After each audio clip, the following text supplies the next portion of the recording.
A wave of warmth washed over Cole. This was why Luna was his most trusted lieutenant. She was just too good to him. Acting on pure instinct, he pulled her into a hug. Luna melted against him without the slightest resistance, burying her face in his shoulder as sobs racked her small frame. Cole gently stroked her soft black hair, patting her back. "I know," he murmured. "You did a great job protecting it. It's all thanks to you." A moment later, he felt her arms wrapped tightly around his waist, holding on for dear life. He stopped stroking her hair and hugged her back in earnest, one arm around her waist, the other cradling the back of her neck. He pulled her closer, applying a firm, steady pressure. He knew this was a stress reaction born from a profound lack of security. She needed a strong response, something to ground her. Anything less, and her sensitive heart might mistake his comfort for indifference. They stood pressed together, the clean scent of her shampoo filling his senses. The feel of her in his arms was startling. She was soft, and the curve of her back was perfect. Cole bit his tongue. What the hell am I thinking? The girl is crying her eyes out, and my mind's in the gutter. An angelic voice in his head screamed. Shameless. A devilish one picked its ear, feigning boredom. Sorry, what was that? It's okay now, Cole said softly, trying to channel some positive energy. I'm here. Nothing to be afraid of. But then he felt something else. They were pressed so tightly together that there was a surprising pressure against his chest. Wait a minute. Cole, the seasoned connoisseur of the female form, felt his mind start to run diagnostics again. Where did that come from? He'd never noticed that particular topography on her before. Was he imagining things? He jolted, biting his tongue again. Get a grip, man. Is this really the time? The angel in his head was practically apoplectic. You are despicable. The devil just shrugged. Don't sweat it. Perfectly normal biological reaction. Luna's sobs gradually subsided into soft, hiccuping breaths. Cole rested his cheek against the top of her head, forcing down the messy, intrusive thoughts. He just held her. After a long while, the crying stopped and the hiccups faded away. Cole looked down. Her tear-streaked face was flushed with a deep blush, and her long lashes fluttered. She was done crying. He smiled. A good cry could be cathartic. Luna tilted her head up to look at him, her eyes red-rimmed, but shining brightly. Cole released his hold on her waist and used his hand to gently wipe away the tear tracks from her cheeks. She remained still, letting his hand move across her face, her gaze locked on his. Her pink face was tender and heartbreakingly beautiful. She bit her lip from time to time, her sweet breath hitting his face from less than a foot away. Cole's heart began to hammer in his chest. As she saw his gaze turn heated, Luna's heart skipped a beat. She instinctively tightened her grip on his shirt. She had a feeling something was about to happen. It scared her, but she kept her face tilted up, resolute. Whatever it was, she was ready to accept it. Seeing her expression, so vulnerable, so ready for the taking, sent a fresh surge of heat through Cole's mind. Damn it, what if I can't stop myself? The little devil in his head cackled, drop-kicking the angel. But the angel did a kip-up and decked the devil with a single punch. The devil, nursing a black eye, sneered, "Hypocrite. You're only hesitating because you were thinking she was a B-cup, not AD." Cole steadied himself, giving her soft cheek one last stroke. "We should get back out there." A wave of relief washed over Luna, followed by a strange, inexplicable pang of disappointment. "Okay," she whispered. When they walked out of the stockroom, they were met with the curious stares of Brianna and Wendy. Cole cleared his throat, feeling a little guilty. Luna's face was beet red, but the sadness was gone, replaced by a look of renewed strength, as if she'd just been given a shot of adrenaline. In the middle of the day," Bree said, her tone dripping with disbelief. "A little bold, don't you think? What were you two doing in there?" She gestured at Luna. "Look at her. She's got that post-makeout glow all over her face." "In the middle of the day?"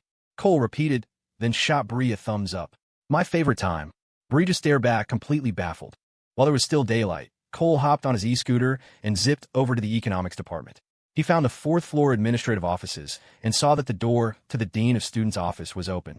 Inside, an elegant, dignified woman in a trench coat sat at the main desk. He didn't know her, but no one else would dare sit in that chair.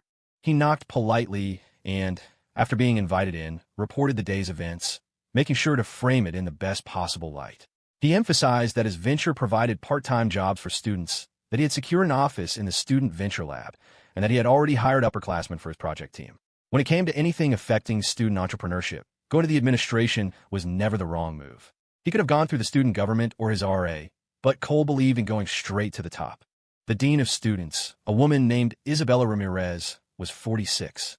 She listened to Cole's account, her brow furrowed. She didn't doubt his story.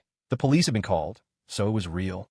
This sort of thing didn't usually reach her desk, but since the student had come all this way, she heard him out. "I understand," she said when he'd finished.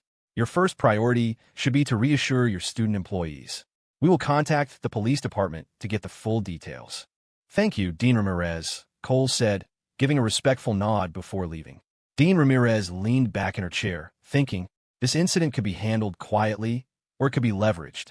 A small-scale response meant letting the police handle it, but a large-scale response, that could be an opportunity to publicly reaffirm the university's zero-tolerance policy for such behavior.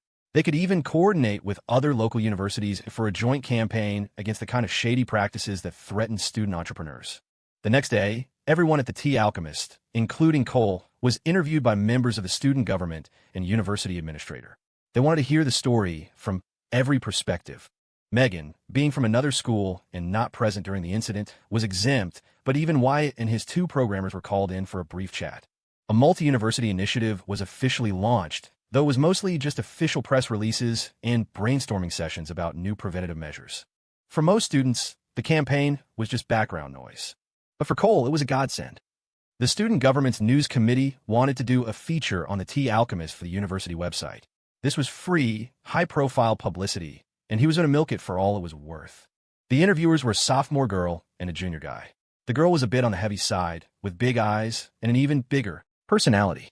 The guy's appearance was unimportant. "I started the Tea Alchemist with the simple goal of providing part-time jobs for my fellow students," Cole answered, radiating manufactured sincerity. "If the business does well, maybe I can make a little extra cash for myself, too." While he spoke, he was subtly trying to gauge the interviewers. Professional assets. His sly glances might have gone unnoticed by the big-eyed sophomore, but they didn't escape another, more interested party. From behind the counter, Luna's eyes were filled with a familiar resentment. A small, unhappy knot formed in her stomach. She glanced down at her own chest. Why does he like those so much? For a fleeting moment, a fierce competitive streak flared within her, a burning desire to outshine every other girl. But what could she do? Tell him? The thought alone made her blush. That would be utterly shameless. Luna was torn. She worried that if she brought it up, she'd seem desperate, but she couldn't stand the thought of him not knowing. She pursed her lips, then bit down on them. And then she saw it. He was still sneaking glances. All of Cole's skill points had gone into scanning his surroundings, leaving none for stealth. He thought he was being subtle, but his every glance was being meticulously cataloged by a certain someone.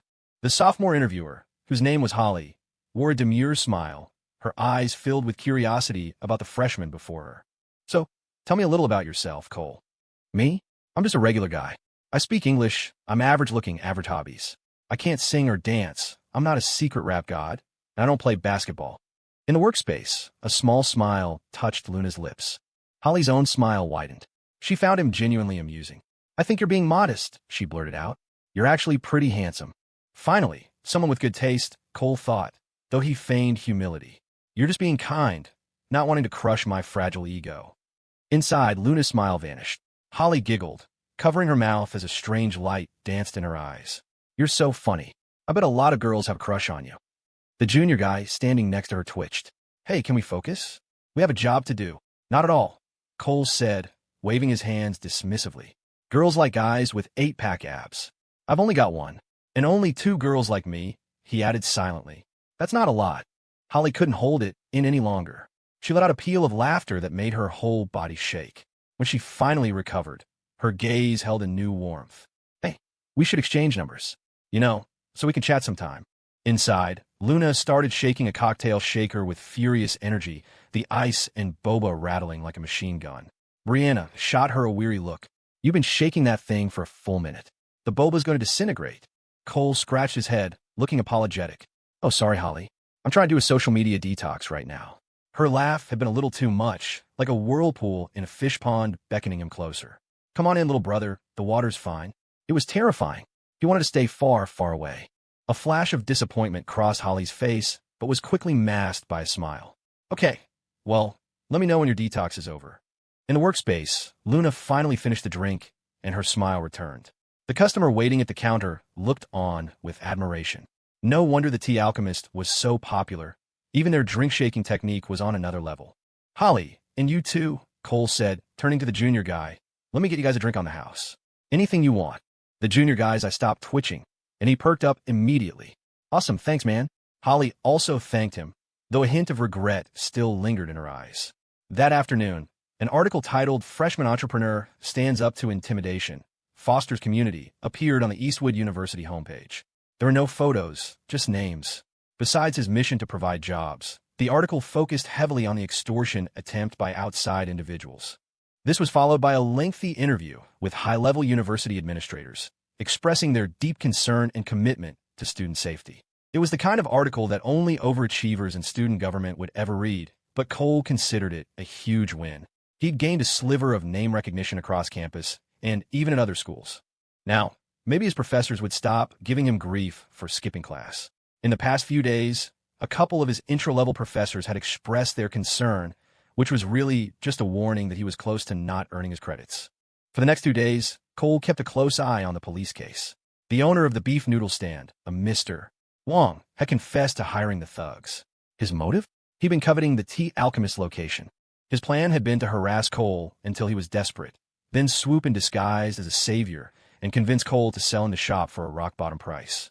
The legal consequences could go either way, and it all hinged on whether Cole was willing to show forgiveness. If he pressed charges, the guy was looking at a minimum of a year for conspiracy and intimidation. If financial damages were proven, it could be 3 years or more, and Cole's forgiveness wouldn't even matter. But if Cole chose to be lenient, the sentence could be as light as 3 to 6 months, possibly with probation, meaning no jail time. Officer Miller had called him. From his diplomatic phrasing, Cole could tell that someone had been pulling strings, hoping Cole would let it slide. Cole told him he needed a few days to think about it. Then he secretly rode his scooter over to the north campus of Eastwood Tech and walked into the food court to check out Mr. Wong's beef noodle stand. It was a decent spot, about 200 square feet, and only the third shop in from the main entrance, prime real estate. Mr. Wong had coveted his shop. It was only fair that Cole now coveted his. After all, food always tastes better after you've let it marinate for a while. Saturday morning was overcast, the air thick and heavy with the last gasp of summer. Cora and another girl named Isabel were walking toward the Tea Alchemist.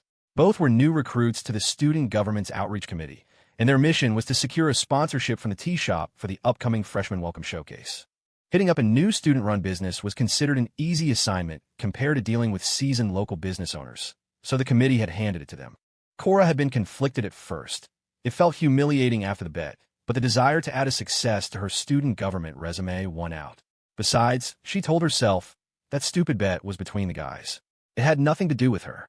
Inside the shop, Cole was writing out a new promotion on a small chalkboard. Jasmine green milk tea, $4. Second cup, half price. Luna was taping up a new, meme-style sign on the window.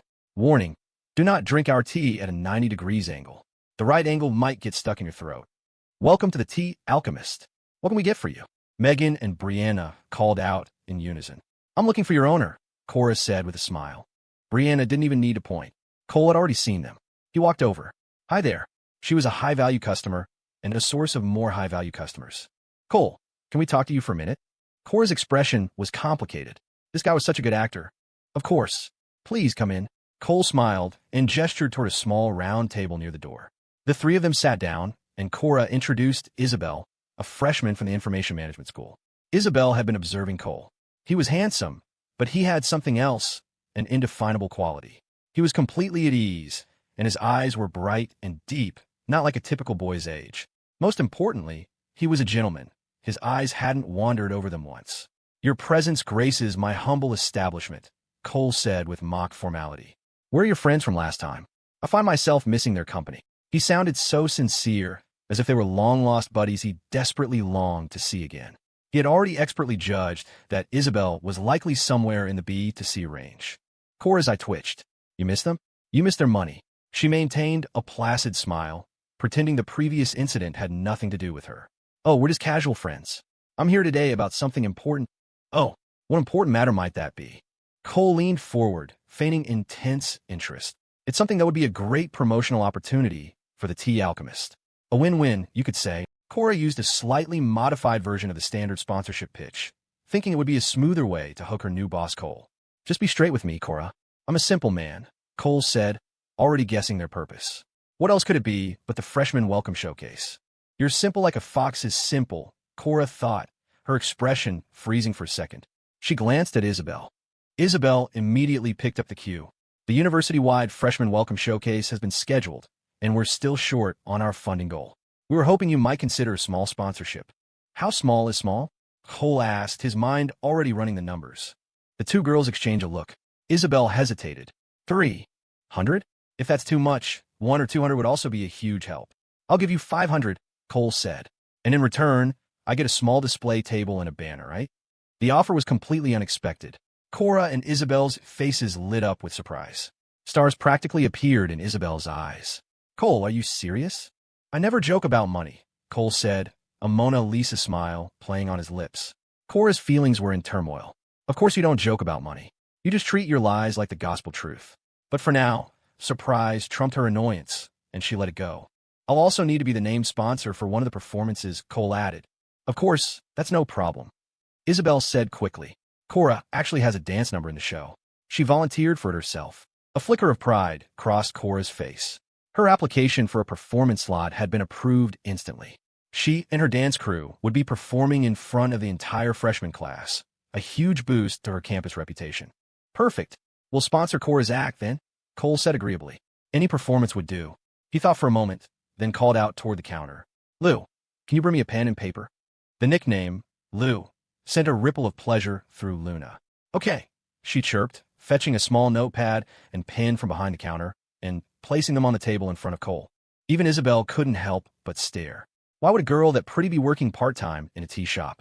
Her clothes were a bit plain, but she practically radiated light. Cora was also struck by that light, and an immediate, overwhelming sense of rivalry washed over her. It wasn't about a boy. It was the innate competition that exists between women. Cole scribbled a few words on the paper, his handwriting an aggressive scrawl.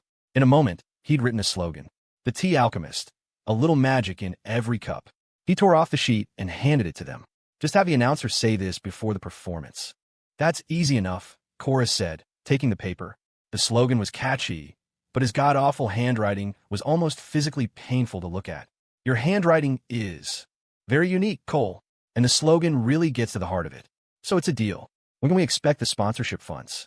Isabel glanced at the paper. The slogan was great, simple and memorable. Anytime, Cole said. But are you sure you want to stop at 500? Don't you want to shock the outreach committee with your fundraising skills? He flashed another Mona Lisa smile. The two girls looked at each other, not quite understanding. Cole continued. If you agree to do one more thing for me, I can raise the amount. One more thing? Isabel's heart tightened. What does he want? Is this the casting couch? And he said you, plural. Does he want both of us? The absolute pig. She'd heard stories from upperclassmen about sleazy business owners who expected a little something extra for a sponsorship. It was true. Her gaze toward Cole turned disdainful. Men, ugh. Cora, however, had no such thoughts. Based on their recent interactions, she knew he was about to propose some kind of business arrangement. How much more could you add, Cole? She asked tentatively. Isabel's mind exploded. How much more doesn't matter. We can't do it. She quickly sized Cole up. Okay, 2 at once is definitely a no-go. He'd have to be a lot more charming to even get me to consider it. But then Cole said, the two of you, plus your roommates and any other friend you can rally, at least 6 people total, spend one day holding signs for me at a few intersections I designate. Also, I get to sponsor a second performance. He paused for effect. Do that, and I'll raise the sponsorship to $2,000. And I'll buy you all lunch. That's it. Isabel was stunned. And here I was thinking. It seemed she had misjudged him. He was a good person. After the wave of relief. However, a tiny, resentful thought flickered in her mind. To be honest, if he'd asked nicely, I might have considered letting him. You know, for the sponsorship. Cora's heart was pounding.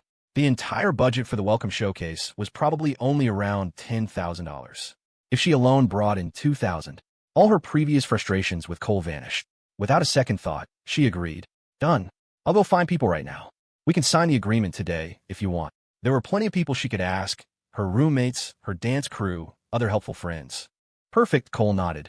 With tens of thousands of students on campus, the Tea Alchemist brand recognition was still too low. Plenty of students had never even heard of it. You have to spend money to make money. And this was a long-term investment. Soon after, another member of the outreach committee arrived with the official agreement forms, and the contract was signed. All the details were included. A full day of sign holding tomorrow, on Sunday, at several high-traffic intersections. The funds will be transferred on Monday. The two girls left happily, each with a complimentary Jasmine green milk tea in hand. "Hey, Lou," Cole said, rewriting the slogan on a fresh sheet of paper. "Can you cut this out and tape it to the glass door?" "On it," Luna said, practically skipping over to do the job, the tips of her ears turning pink. The simple, quirky signs were finally starting to work, catching the attention of passersby. People would unconsciously read them aloud as they walked past, then break into a smile. Many of them stopped and bought a tea. The attitude of young people was simple. If it's fun, it's worth it. The next day, Cora and Isabel arrived as promised, bringing several other people with them. Ryan, the guy who had been with Cora before, was also there, though he looked a bit uncomfortable. The signs were already prepared.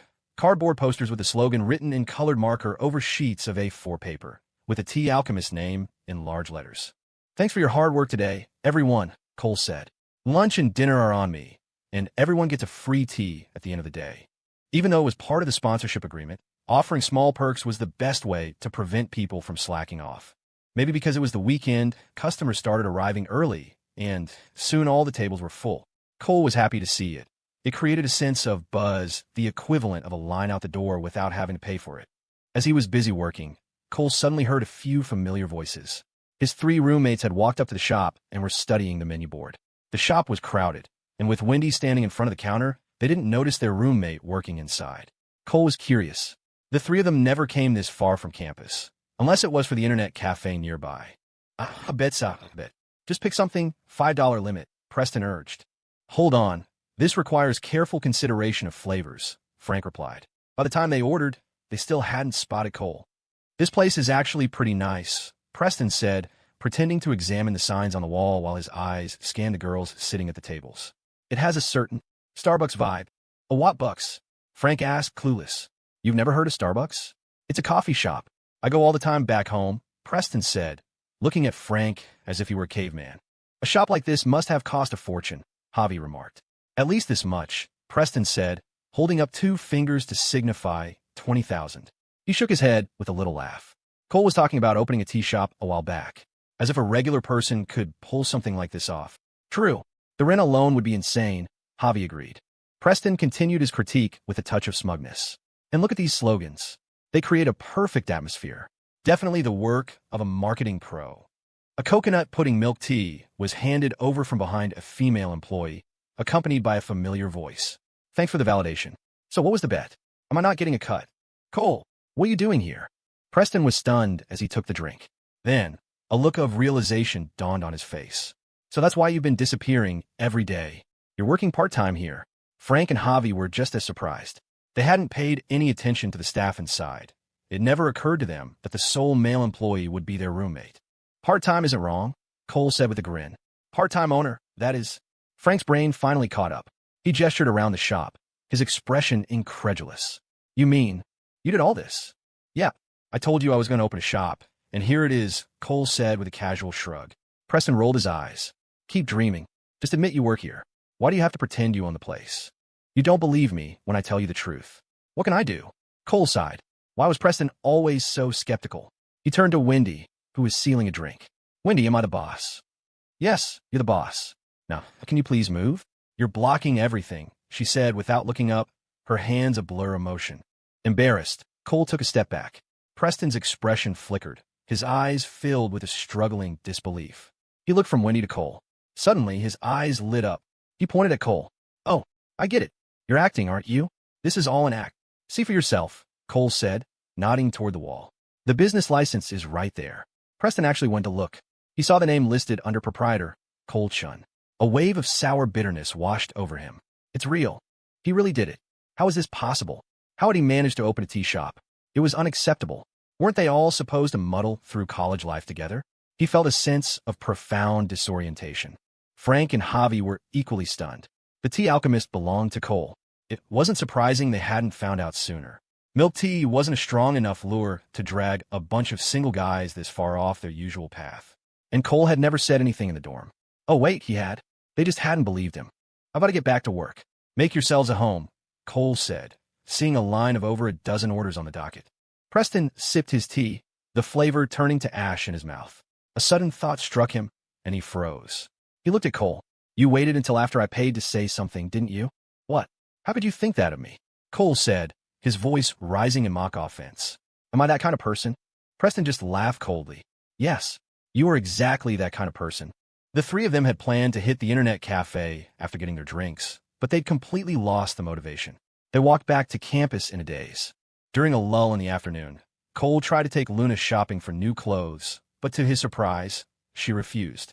When he asked why, she just blushed and shook her head, her eyes pleading with him.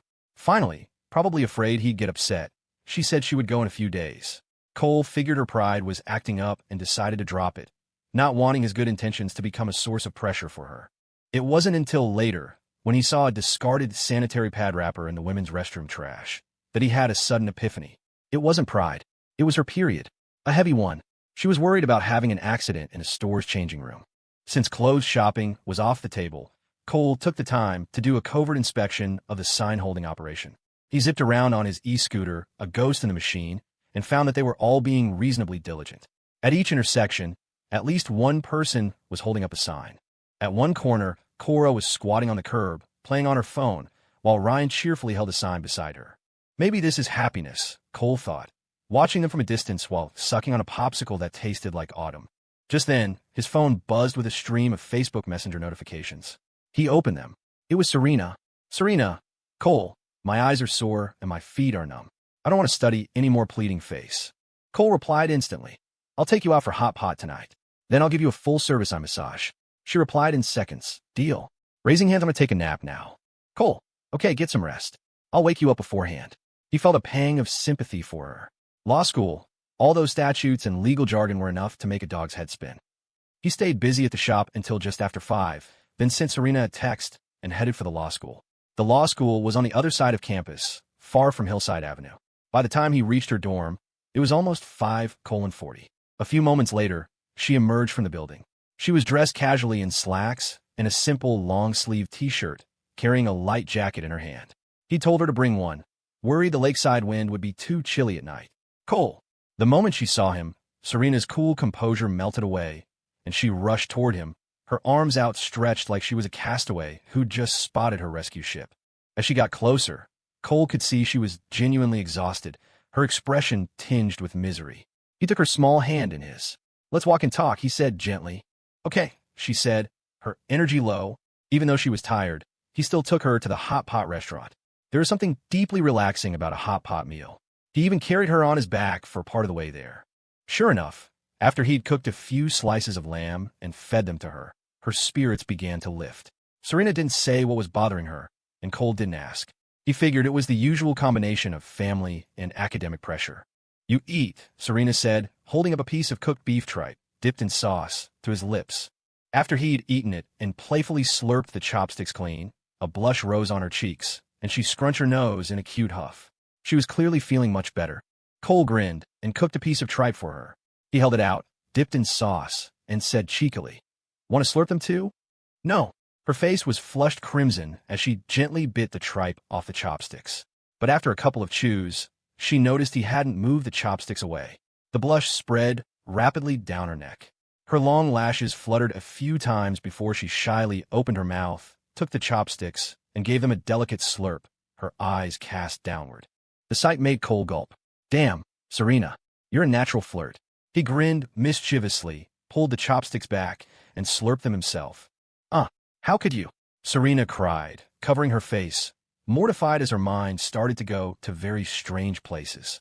The hot pot left them both feeling warm and flushed, as if winter was already giving way to a second spring. After dinner, Cole decided against going to North Lake. The night wind by the water was a bit too cool for someone already exhausted. Instead, he led her to the Cherry Blossom Grove near the law school. The Grove was a well-known spot for couples, with plenty of dark, secluded corners perfect for one more pair. Serena, of course, was happy to go wherever he led. They had just sat down on a bench when Serena said in a soft, childish voice, "Cole, I'm really tired today. I want you to hold me." What would he say to that? He had to hold her with all his might. He scooped her up in a crossbody hold, one hand supporting her neck like he was holding a baby, Serena let out a contented sigh. She wrapped her arms tightly around his waist and nuzzled her face against his chest, finding a more comfortable position. She really was exhausted. Cole gently massaged the back of her neck to help her relax. She closed her eyes and hummed softly, her expression one of pure bliss. After a while, she murmured, "Cole, I don't want to be a public servant. I don't even think I want to go to grad school. Your family wants you to go into politics." Cole asked softly. "Yeah, during fall break, that's all they talked about. But I have no interest in it." Serena's voice was low and heavy. "Is it your mom's idea?" Cole knew that now was the time to ask questions. She was waiting for him to. "My mom, my uncles, they all want me to." "What does your dad think?" "My dad is more relaxed about it, but unfortunately, his opinion doesn't carry the deciding vote." "What about your grandfather?" "My grandfather is the best to me. He says a political career would be more stable, but in the end, he wants me to follow my heart." From the conversation, Cole pieced it together. Her whole family was in politics. If her uncles were influential, then her retired grandfather must have been a major figure. He imagined her cousins, some already in politics, some pursuing Ph.D.s, others dropping out to go into business. It was a dynasty, and they wanted the next generation to be able to rely on each other. Cole didn't press for names or positions. It wasn't his place, and it had nothing to do with him. He didn't care what their political or business connections were. He, Cole Shun, was willing to risk it all. He would gladly sweep a princess off her feet and carry her away. He leaned closer to her face and whispered, "Then what is it you really want to do?" Feeling his breath, Serena's eyes fluttered open. Seeing his face just inches from hers, she blushed and buried her head in the crook of his arm. Her voice was muffled and indistinct. "I want, for you, to hold me every day." Cole pretended he didn't hear, leaning even closer. "You want what every day?" The grove was dark, the nearest path a good 30 yards away. Students passed by occasionally, but they couldn't see clearly into the shadows. With the lights dim and people far away, a man's mind begins to wander. Her pink face was right below his mouth, their hot breaths mingling. The fresh, milky scent of her skin tickled his nose, making him itch with desire. Serena didn't move a muscle. If she turned her head even slightly, their lips would touch. The world was silent, the only sound their breathing. Cole gently brushed his nose against her cheek. The body in his arms trembled, and the arms around his waist tightened convulsively. His own body blocked what little light there was. He couldn't see her face clearly anymore, but he could hear her breathing quicken into a soft, contented sigh. Her soft lips were right there for the taking. Just then, that same sweet-smelling mouth whispered a protest. "You devil! Your hand!" "Huh? What about my hand?" Cole feigned ignorance. A girl's skin was like polished jade, flawless. Why settle for a beginner-level target like her cheek when he could be Cole, the advanced-level scoundrel? It was a classic feint, a distraction. She had protested, but she hadn't stopped him. Her rosy lips were parted, and her arms were locked tight around him. After a long moment, Cole realized something was off. Serena had suddenly gone very still. He listened closely, then peered at her in the faint light. Her eyes were closed, her breathing even. Holy crap! She fell asleep. Cole was speechless. All the lust that had been building inside him instantly dissipated. Looking at the sleeping baby in his arms, his heart filled with a profound tenderness. Serena was a good person. She didn't have a princess complex. Her personality was gentle and kind. She made him want to cherish her. He immediately reined in his thoughts. He wouldn't do anything. He couldn't. In the face of her family background, any move he made would ultimately come to nothing. He wouldn't make any promises, either. Promises, in the face of an unpredictable world, were a joke. Besides, he didn't have the courage to go all in on this. That was a game he couldn't afford to play. Serena was different from Jasmine, who knew what the future held. So he shook his head, clearing out the excess baggage. Live in the moment. That was the meaning of life. Let things happen naturally. There was no wind in the grove. He covered Serena with her jacket and let his own mind go blank. Right now, he was Sir Gentleman Cole. Occasionally, a couple would emerge from the trees, their business presumably finished. I hope they took their tissues with them, Cole thought, his mind wandering to civic duty. Don't litter. Serena slept for nearly an hour. She woke up but didn't open her eyes, listening to the steady beat of Cole's heart. She felt completely relaxed, the pressure that had been weighing on her seemingly gone. The atmosphere was comforting. That hand had been a little naughty, but the way he was rubbing her back felt so good. Cole, you have to rub my back like this from now on, she thought, tightening her hug and nuzzling her cheek against his chest. You're awake? Cole sighed in relief. Any longer and his back would have seized up. This grove wasn't great, no back support. Serena hummed shyly, wondering if he had taken any liberties while she was asleep. She didn't get up, content to lie in his arms and stare at his chin. Sensing her gaze, Cole looked down. A pair of bright, clear eyes were watching him thoughtfully. "What is it? Mesmerized by my devastating good looks?" he said shamelessly. At that, Serena pressed her lips together, but couldn't hold back a laugh. She reached up, hooked her arm around his neck, pulled his head down, and planted 3 quick kisses on his cheek. "Next time, can you aim for here?" Cole said with a wicked grin, pointing to his own lips. "This spot doesn't require wiping." "I don't know. I'm not telling you. You're too bad." Serena buried her face in the crook of his arm again. They bantered for a while longer. Seeing it was already past 10, Cole reluctantly walked her back to her dorm. When he got back to his own room, his 3 roommates were sitting bolt upright at their desks, poring over textbooks and taking notes. "What? Have they all been possessed by aliens?" Cole wondered. He ventured a question. "What are you guys doing?" "Chill. Keep it down. Don't interrupt my studies," Preston whispered, holding a finger to his lips, looking every bit the serious scholar. "I'm planning to finish all my required credits in 2 years." Cole turned to the other 2. "And you guys?" Frank nodded solemnly. "Same here." Javi added, "Me too." "All right then. I'm going to bed. You guys keep up the hard work," Cole said, baffled. They were all acting like they'd had a sudden, life-changing epiphany. He ignored them, washed up, and went to sleep. The next few days were a blur of activity. He visited the Venture Lab to check in with Wyatt and his team, ensuring the project was on track. The development process would take at least a month, so patience was key. He also followed up on the registration for his 2 companies. The paperwork for his future media company was being processed, and the Tea Alchemist corporate registration was halfway done. He still had to handle tax registration and a mountain of other tedious tasks. Without an administrative assistant, he had to do everything himself. One day, while busy at the shop, he got a call from Officer Miller, asking what he'd decided about the assault case. Cole was suddenly reminded of the beef noodle shop. If he played his cards right, the Tea Alchemist's second location was within his grasp. "Officer Miller, this whole incident has been incredibly traumatic for me," Cole said into the phone, his voice thick with pathos. "I'm only 18, just a kid with a dream, pouring my heart and soul into a business, and I run into someone this vicious. It's completely shattered my view of the world." He took a dramatic breath. "I was even planning to open a new branch in the food court at Eastwood Tech. I had the perfect spot picked out, but this whole thing delayed me, and now someone else has already rented it. The financial and emotional damages are they're immense. How can I possibly find it in my heart to forgive him? The first time they caused a scene, my sales were cut in half for days. It's just been so hard on me." Cole poured out his grievances, a torrent of calculated woe. He would never communicate directly with the perpetrator's family. That could easily be construed as extortion. If they got evidence, he'd be the one in trouble. Officer Miller was the perfect intermediary. Even if the other party knew Cole was leveraging the situation, their only options were to accept his unspoken terms or refuse. They could hardly accuse a police officer of acting as a go-between for a shakedown. Officer Miller understood immediately. The ball was now in the beef noodle shop owner's court. "All right, Cole, let me talk to the family here. See if they're willing to offer you some form of compensation. I'll let you know what happens." The owner, Mr. Wong, was still being held at the police station. Once charges were officially filed, he'd be transferred to the county jail.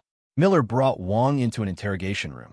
"Here's the situation," he said, his face a mask of neutrality. "The victim has suffered significant losses these past few days. He's in a state of emotional distress and is very eager to see the district attorney prosecute you to the fullest extent of the law." This wasn't a task Miller enjoyed, but the perpetrator, Wong, was the distant relative of a minor administrator at Eastwood Tech who had pleaded with Miller, the handling officer, to intervene. The case itself wasn't huge, but Wong had managed to provoke Eastwood University, which had now launched a joint PR campaign with Eastwood Tech, the local teachers' college, and the Polytechnic University. The only way out for Wong was a settlement with the victim. Miller tapped the table lightly. "Around the time you sent your men to cause trouble, the victim happened to be looking at a spot in that very same food court. He was about to sign a lease, but then this whole mess happened, and the spot he wanted got away." Wong remained silent, his face grim. He was consumed by regret for his greed. He never imagined a freshman-owned shop would have security cameras. The last thing he wanted was to go to jail. His wife was in her prime. If he was locked up for even a month, he thought about the money he'd saved up over the years. It wasn't a difficult choice. Still, Wong didn't give an immediate answer, saying he needed to discuss it with his family. Miller agreed. He was just a messenger. He wouldn't interfere. When Wong's wife arrived, the woman, in her early 30s, was adamant about keeping the shop. But Wong, without a word, turned to Officer Miller and said his conscience was eating him alive. To compensate the victim, he was willing to transfer ownership of his beef noodle shop. He had his parents bring all the necessary documents to the station immediately. He couldn't wait. Even a 3-month suspended sentence involved court procedures that could drag on, and Wong was desperate. Cole went to the station. In an interrogation room with only him and Wong present, he signed a contract transferring the business for a token fee of $1,000. The $1,000 was non-negotiable. The sum had to be part of the contract to make it legitimate. Cole wouldn't risk future legal trouble over a small amount of money. The food court stalls were managed by Eastwood Tech, and tenants had the right to transfer their leases as long as the new business was also in the food service industry. Afterward, Cole went to the food court with Wong's parents to meet with the management office, officially change the tenant name, and sign a new lease. Once all the paperwork was in order and the beef noodle shop was officially his, Wong's parents, both shrewd individuals, never once mentioned that they had been forced into it. Cole was all smiles on the surface, but inwardly he was sneering. If Eastwood University hadn't blown this issue up, he never would have had this tailwind. Without the official pressure from the university, the Wong family would be singing a very different tune. Next, he immediately contacted Mr.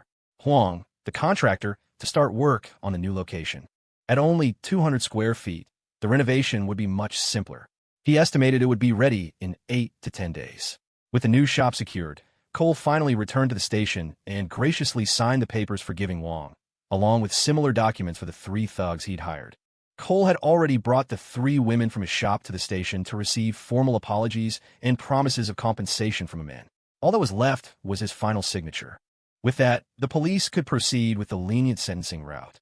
The incident was finally over. Cole had come out of it with a nice little prize. A spot in the Eastwood Tech food court was incredibly hard to come by. The daily foot traffic was massive. It was the kind of location that would be snapped up instantly, without ever needing a for rent sign. The rent was similar to his first shop, but the profit potential was much higher. The Tea Alchemist was finally expanding to Eastwood Tech. Clutching the new lease, Cole cheerfully rewarded himself with a popsicle. His phone buzzed. It was Serena. Serena. Cole, you said you're going to give my eyes a full-service massage, but you forgot unamused face. Cole, I didn't massage your eyes. Flushed face then, where did my massage end up? Serena, you massaged my back. Smiling face with smiling eyes, Cole. All right. How'd I manage to do that? Was it nice? Serena, it was nice, smiling face with smiling eyes. Cole, want another one? Serena, yes, Cole. All right. How about we grab dinner at the cafeteria near the law school later? Serena, okay. Cole, give me 2 kisses.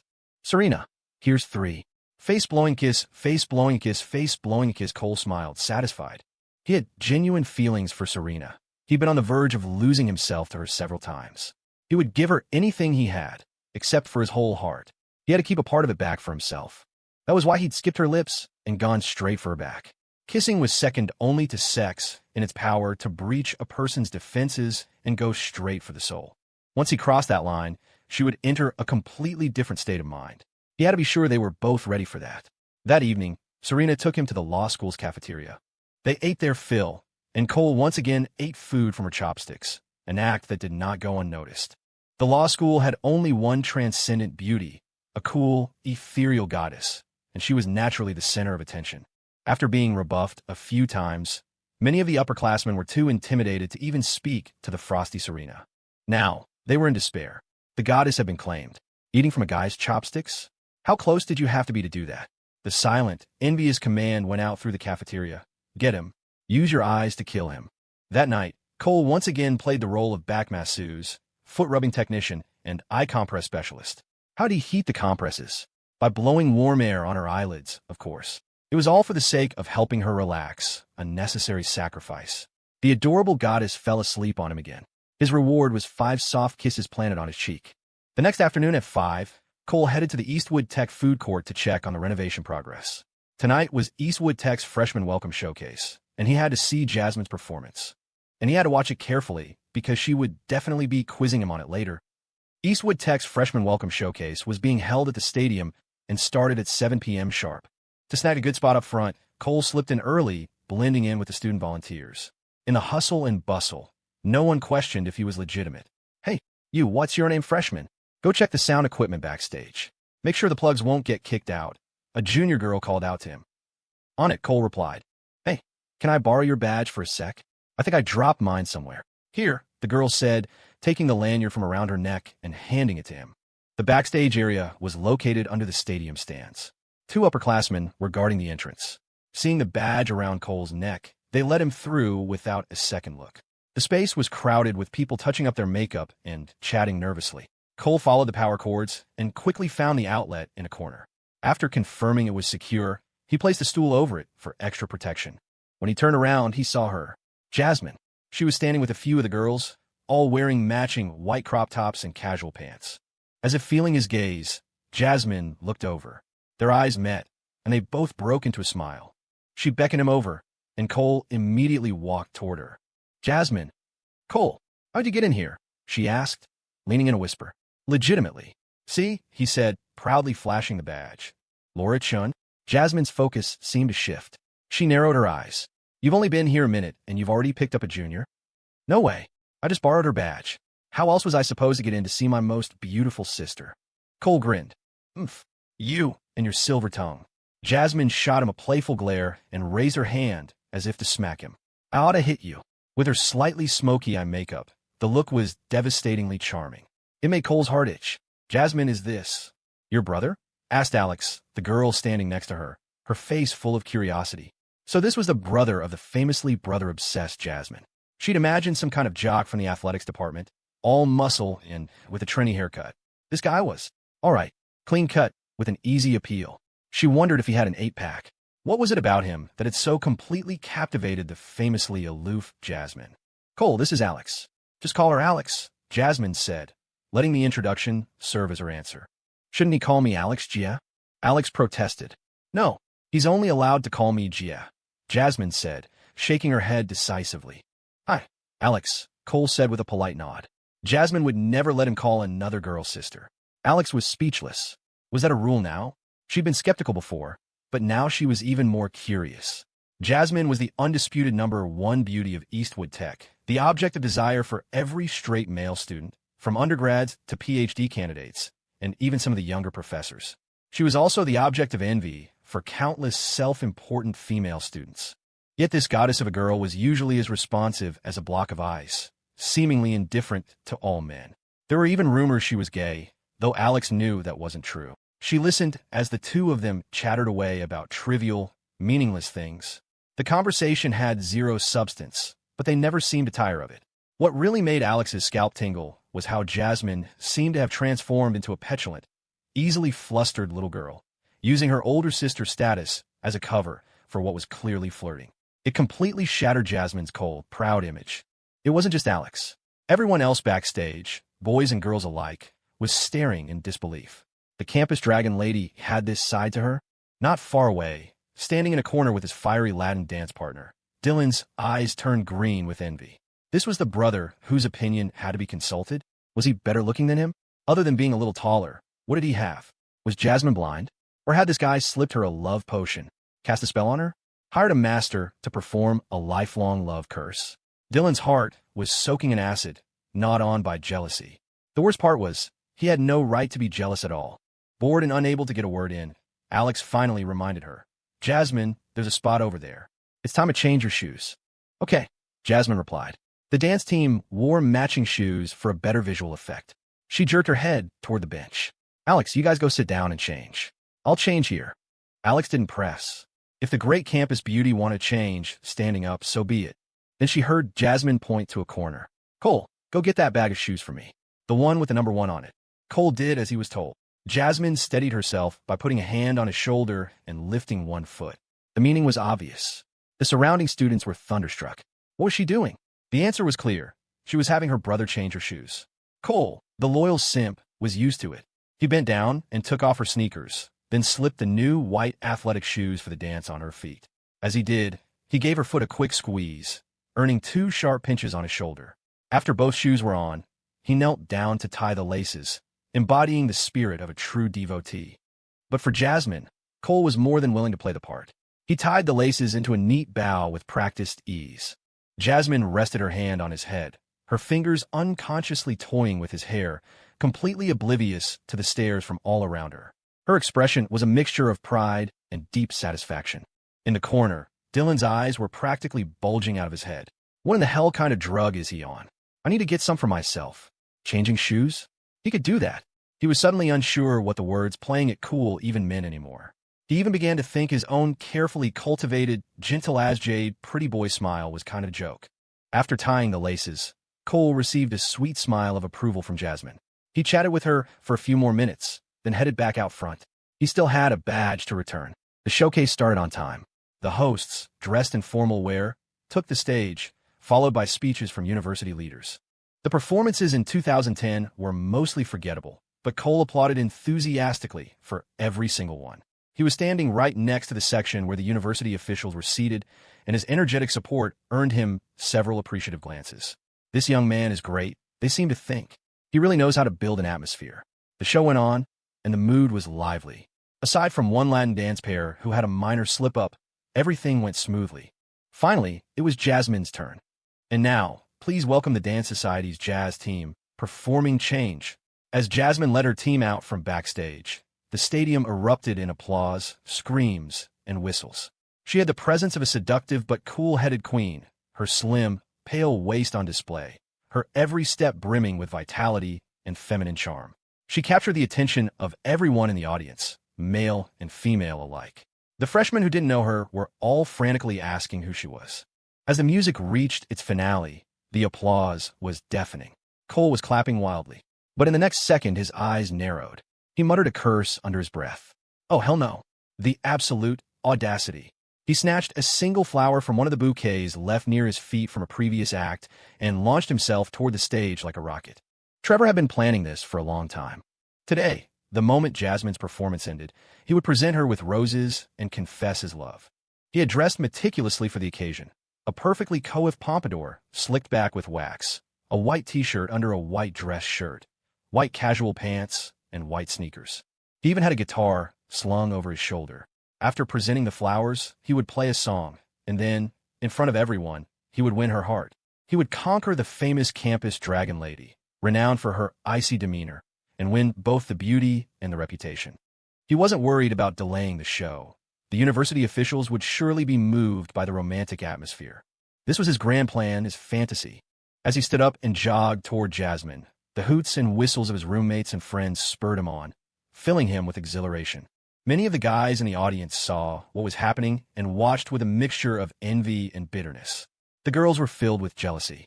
Trevor was one of the top catches at the School of Arts, talented, with a great voice, famous for serenading girls beneath their dorm windows with his guitar, and rarely missing his mark.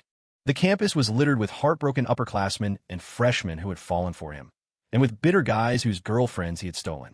No one knew exactly how many girlfriends he'd had, but it was a lot.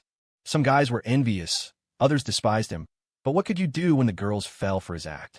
His only public failure had been with Jasmine. He'd once played his guitar under her window until 11 at night, breaking a string, but she never even appeared.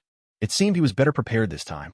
Trevor approached the stage, the heat in his eyes slowly transforming into sincerity. He was already preparing the tears he would shed. But just then, a figure shot past him like a whirlwind and stopped right in front of Jasmine, handing her a single flower. The entire stadium fell silent. No music, no screams, no whistles. Who was that? Who would dare approach Jasmine with just one flower? Did he not fear her infamous wrath? He couldn't even be bothered to bring a proper bouquet. He had to be some clueless freshman who didn't know any better. The students' gazes flickered back and forth between Trevor and the clueless freshman, eagerly anticipating the drama. One thing was certain, this guy was going to get brutally shot down. His lack of effort was insulting. The guys in the crowd smiled, ready for a fight. The university officials watched with expressions ranging from amusement to curiosity, but none of them intervened. This was college, after all. Romance was one of the main subjects. In the stands, a group of 4 young people, 3 of whom had once visited Linden Creek, watched the scene unfold. They all recognized Cole and were grinning, eager to see what would happen next. Faced with a choice between the white knight and the boy next door, who would Jasmine choose? While the students and faculty were lost in their own thoughts, Jasmine herself was momentarily stunned, unsure what was happening. Then, in a split second, she caught sight of Trevor out of the corner of her eye, a conspicuous figure in all white. She immediately understood her brother's intention. Cole's eyes were burning with a competitive fire, mixed with a tiny bit of apprehension. What if she doesn't take it? That would be so embarrassing. The other dancers, including Alex, watched with bewildered expressions. The next second, no, the next half second, Jasmine shot her brother a playful glare and took the slightly crooked carnation from his hand. "You idiot," she scolded in a whisper. "Did you really think I would accept flowers from someone else? I'm going to kill you." She said she was going to kill him, but her eyes were shining with a deep, unmistakable joy. Cole grinned, his apprehension vanishing. Jasmine always had his back. He leaned in and said cheekily, "We can fight at home, sis. Any way you want. We can fight lying down, sitting up." Ouch. Before he could finish, a hand latched onto his side and twisted. "You're disgusting," Jasmine hissed. Her face flushed as she pinched a roll of flesh and gave it a hard turn.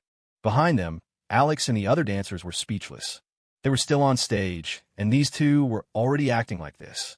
A strange atmosphere settled over the crowd. Jasmine could be like this. A few scattered whoops and whistles broke the silence. Trevor, who had been standing frozen for a long moment, felt the blood drain from his face. He could read Jasmine's expression perfectly. It was the look of someone whose heart and soul belonged to one person.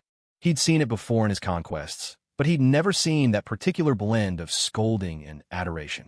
He was trapped. Too many people were watching. Turning back now would be a complete loss of face. He forced a smile and stepped forward, his eyes filled with 4 parts infatuation, 5 parts sincerity, and 1 part stubbornness. "Jasmine, may I ask for a chance at fair competition?" "No need," Jasmine said. "Dream on," Cole said. They spoke in perfect unison. The words struck Trevor like 2 bolts of lightning. He, the golden boy of the Eastwood Tech School of Arts, had never been so humiliated. Anger churned within him, but he forced a grand, passionate tone. "I am single. Pursuing Jasmine is my right. Is there something wrong with that? Isn't your behavior a little lacking in basic courtesy?" "Cole, let's go," Jasmine said, turning to him with a sweet, enchanting smile as she looped her arm through his. "Okay, sis." Cole grinned, surreptitiously stroking the smooth hand tucked in his arm. They completely ignored the man in white and walked straight toward the backstage exit. A ghostly silence fell over the stadium. Trevor was left standing there, frozen. He knew the legends about Jasmine. Though his previous serenade had failed, he had believed that if he just seized the right opportunity, the Ice Queen would be his for the taking. If Jasmine had thrown a tantrum at this new guy, it would have been fine. It would have only highlighted his own class. But this utter dismissal completely destroyed his defenses and shattered his pride. Shame and rage burned inside him, but he couldn't let it show in front of so many people. He had to maintain his image. He stretched his lips into a smile and gave a casual shrug. Whatever. He wanted to theatrically throw the flowers to the ground, but then thought better of it. They were still useful. He turned and walked away, a forced, carefree smile plastered on his face to hide the twitching muscles of his jaw. Cole's eyes narrowed. The world was full of dangers. His sister was too beautiful. It was a good thing he'd come today. A fragrant breeze hit his face as Jasmine planted a quick kiss on his cheek. "Let's go quick," she whispered. "We're holding up the show." Cole glanced at her, squeezing her hand. His heart was full and warm. "Okay, sis." At a signal from one of the university officials, the host had already returned to the stage. As soon as he spoke, the stadium erupted in thunderous applause, mixed with wild screams and shouts. There were the guys who had long despised Trevor. There were the girls he had hurt, now shouting themselves hoarse. And there were the countless others, boys and girls, who were filled with envy. Who didn't want a partner who would cherish them like that? As they walked toward the backstage area, Cole initially maintained a calm demeanor. But as they went on, he couldn't help himself. He started grinning and waving at the audience like he'd just won an Olympic gold medal. Having survived countless company talent shows and sales pitches, Cole found a scene full of college kids to be child's play. Shamelessness was a prerequisite for any elite salesman. He'd danced terribly on stage before, shaking his butt without a care. It was like eating cilantro. At first, the taste is off-putting, but after a few bites, you can't stop. As for dignity, Cole had no idea what that was. Jasmine's face remained a constant, rosy blush. She kept pinching his side as they walked, but it was no use. He continued his victory lap. If Trevor hadn't said anything and had just retreated, she wouldn't have been so blunt. But he had challenged Cole, and that was something she would never allow. She could see right through his intentions, his rhetorical tricks. He was like a rat dropping, trying to spoil the soup. How could she tolerate that? Once the jazz dance performance was over, the team was free to go. Jasmine and Cole remained attached at the hip, leaving Alex to just shrug and head back to her dorm alone. Outside the stadium, students milled about in small groups. Some had come out for fresh air, others had never gone in, content to chat outside. Many of them noticed Jasmine and Cole as they emerged, their eyes filled with curiosity. The upperclassmen all recognized the famously beautiful dragon lady, while the freshmen were simply struck by the stunning girl and her companion. Neither of them cared about the attention. Jasmine's hand was held tightly in Cole's, and he was constantly kneading and playing with her fingers. She would occasionally glance at his profile, her heart filled with a mixture of shyness, joy, and a deep sense of security. Normally, if he played with her hand like this, she would have scolded him. But tonight, she couldn't bring herself to. "Cole, what's gotten into you tonight?" she asked curiously. "You were acting like a maniac." "How could I not? I can't stand the thought of someone else giving you flowers. It's a miracle I didn't turn into a rabid dog." "Woof woof," Cole said, jutting out his chin with a possessive, childish pout, even adding a couple of barks for effect. The blatant ownership in his eyes filled Jasmine's heart to the brim. She shot him a glare. "You're so domineering. So, now that there are no rivals, you're just going to bully your sister every day, is that it?" The moment the words left her mouth, she realized her mistake. She had just given him a green light. As she tensed, sure enough, Cole turned to look at her, his eyes practically burning a hole through her. A wave of pure heat shot to Cole's head. The hormones in his body ignited instantly, a molten lava of desire flooding his veins. He swallowed hard, switched their hands so his left was holding hers, and wrapped his free right arm around her slim waist. The smooth, soft feel of her skin under his palm was like a bellows, fanning the flames even higher. With a gentle pull, he pressed the sides of their bodies tightly together. The sharp pain that immediately followed at his waist managed to momentarily halt his train of thought. "You fiend! Are you trying to kill me?" Jasmine hissed in a low, urgent whisper. "What do you think you're doing? It's broad daylight. There are people everywhere." She was frantic. She knew exactly what was in his eyes. But they couldn't do it here, even if... Ugh, what am I thinking? Jasmine knew she couldn't blame him entirely. She was the one who had opened her big mouth. The interruption brought Cole back to his senses. It wasn't that he was about to commit a crime on the spot. He was just overexcited, too invested, and the feeling was incredible. He glanced down at the ground, his line of sight now somewhat obstructed. This was a little awkward. Thankfully, it was dark, and the streetlights were spaced out. No one was looking at his crotch, right? Following his gaze, Jasmine's face turned scarlet. She let out a soft TSK, and then pinched the soft flesh at his waist with all her might. "You pervert," she hissed. "I'm going to pinch you to death. Is that all you ever think about?" They tacitly moved a little further into the shadows, away from the direct glare of a streetlight. The bored students along the path merely glanced at them with envy and curiosity, not noticing anything strange. Who would be weird enough to stare at something like that? Actually, someone was. Among a trio of girls standing nearby, a short-haired girl with a unique talent for observation noticed something was amiss. She whispered to her two friends, and the three of them immediately focused their attention, then burst out laughing. A moment later, they stopped. It was too painful. Or a bunch of single girls laughing at. In the shadows of the streetlight, Cole's hand continued its mischief at her waist. Jasmine was both flustered and frantic, but she couldn't break free. And strangely, she didn't really want to. She sighed inwardly. "Fine, I'll let him have his way today. He's impossible." They walked in a state of silent, charged intimacy for some time, eventually finding themselves near the North Campus. The whole time, Cole fought the urge to be more adventurous, to rediscover the magnificent landscapes of her body. But he decided to just cherish the happiness of the present moment. The food court was already visible in the distance, bustling with evening activity. "Are you hungry? Want to get a bite to eat?"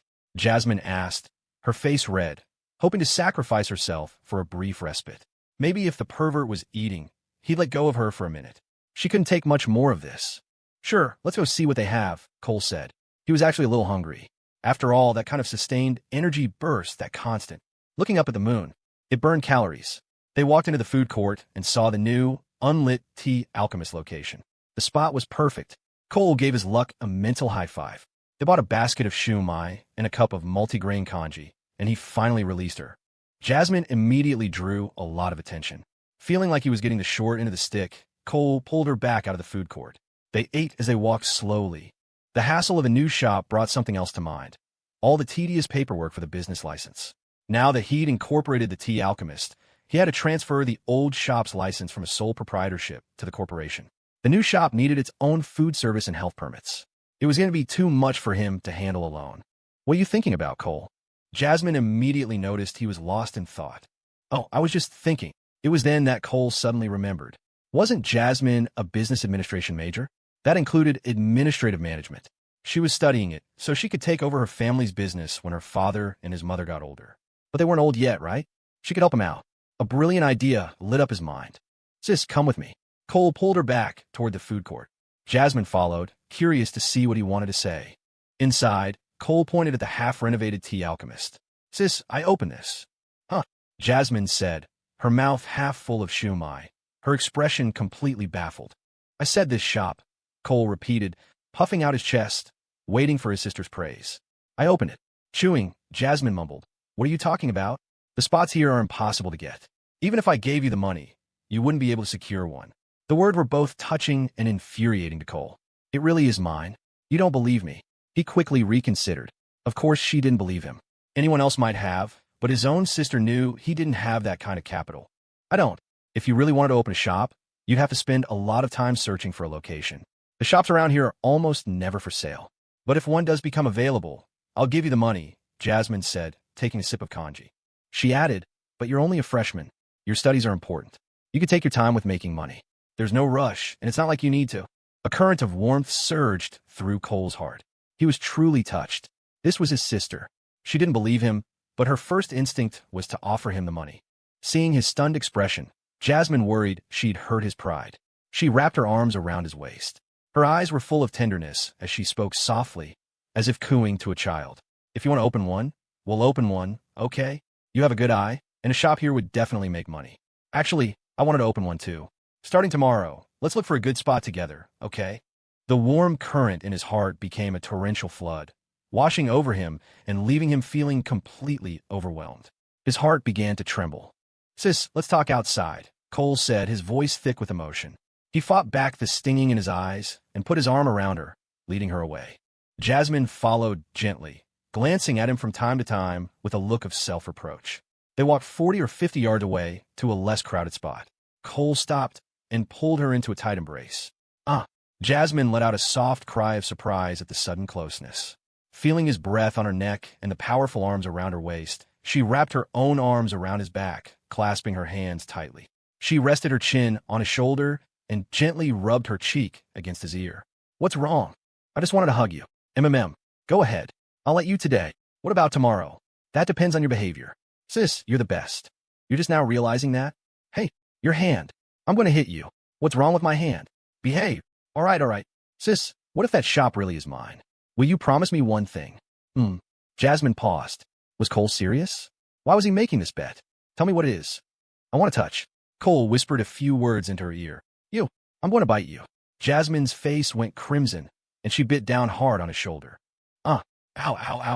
Cole yelped, his face contorted in pain. Jasmine bit down for a moment, let go, then bit a different spot.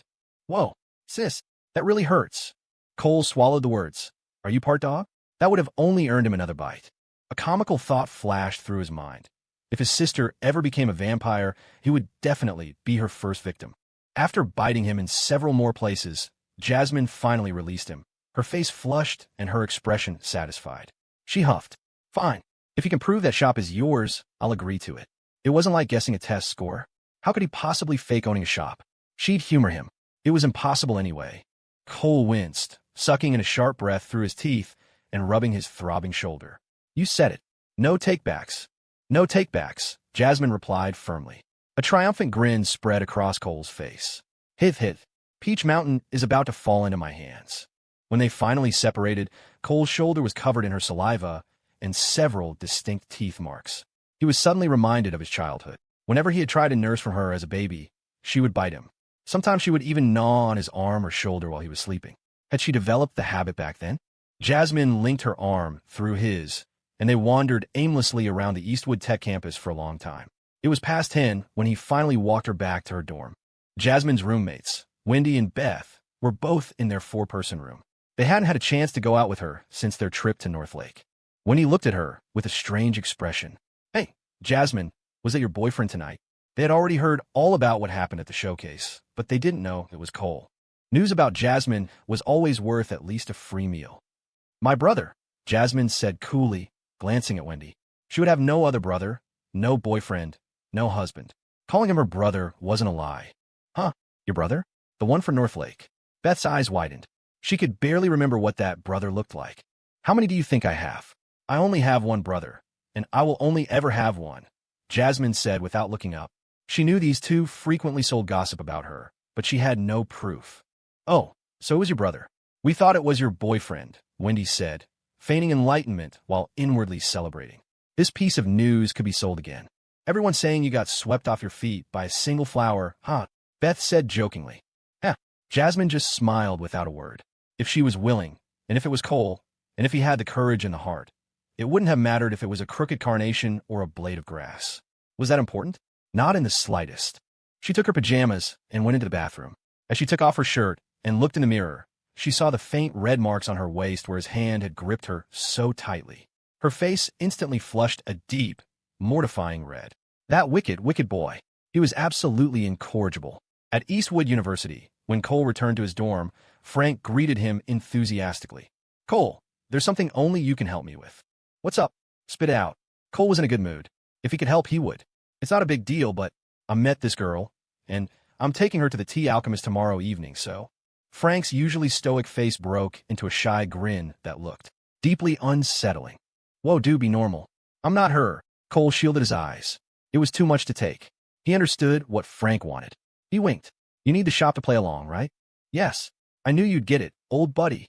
Frank clapped him on the shoulder, grinning from ear to ear. All right, I'll give the girls a heads up. Just say you're Frank, and it's on the house. But only this once, okay? Frank was ecstatic. That was exactly what he needed. Lying on his bed, Preston snorted, his voice dripping with acid. A free drink. Is that all it takes to buy you, Frank? It's not like it costs that much. You don't get it. It's not about the money, Frank said with a cryptic smile, his pinky finger finding its way inexorably toward his nostril. This has a much bigger purpose. Cole subtly edged away. Purpose? Fine. I'll go with you tomorrow. I've got to see this for myself. Preston shot up from his bunk. What are you going for? Hey. Frank's face soured as he flicked his finger, dislodging a minuscule black speck that arced through the air. Why was everyone trying to be a third wheel? Cole's eyes widened for a split second, then relaxed when he saw where it landed. A series of sharp pings echoed from his desk. Facebook Messenger. Cole sat down and opened the chat. It was from a contact named Quietly Me. Luna. So many customers tonight. Cole smiled and typed back. My Lou is working hard. She replied instantly. Not hard at all. I have the money with me. Are you coming to the shop tomorrow? Cole, ever the smooth operator, instinctively typed, Why? Miss me already? He paused, thought better of it, and deleted the message. He sent a new one. I'll be there tomorrow. Luna. Okay. You need to make the bank deposit, and we also need to get more small bills for change. Cole sent back an okay. Luna. I'm going to sleep then. Good night. Cole. Good night, my little Luna. Thinking of Luna made him think of her major. He couldn't have her missing classes on his account. She was going to be their future CFO. Her education was critical. Starting tomorrow, he'd have her come in only when she didn't have class. Evenings and weekends were fine, and she could take days off whenever she wanted. The next morning, Cole sat through his first 2 classes. The professor stared at him, stone-faced, while taking attendance, an expression that clearly said he'd rather not see Cole at all. Cole could only offer a sheepish grin. He really needed to hire more people so he could focus on his own coursework for a while. Flunking out after all this would be the ultimate embarrassment. It was already 11 when he got to the Tea Alchemist. Luna was there. He pulled her into the stockroom to lay down a new rule. Classes were mandatory.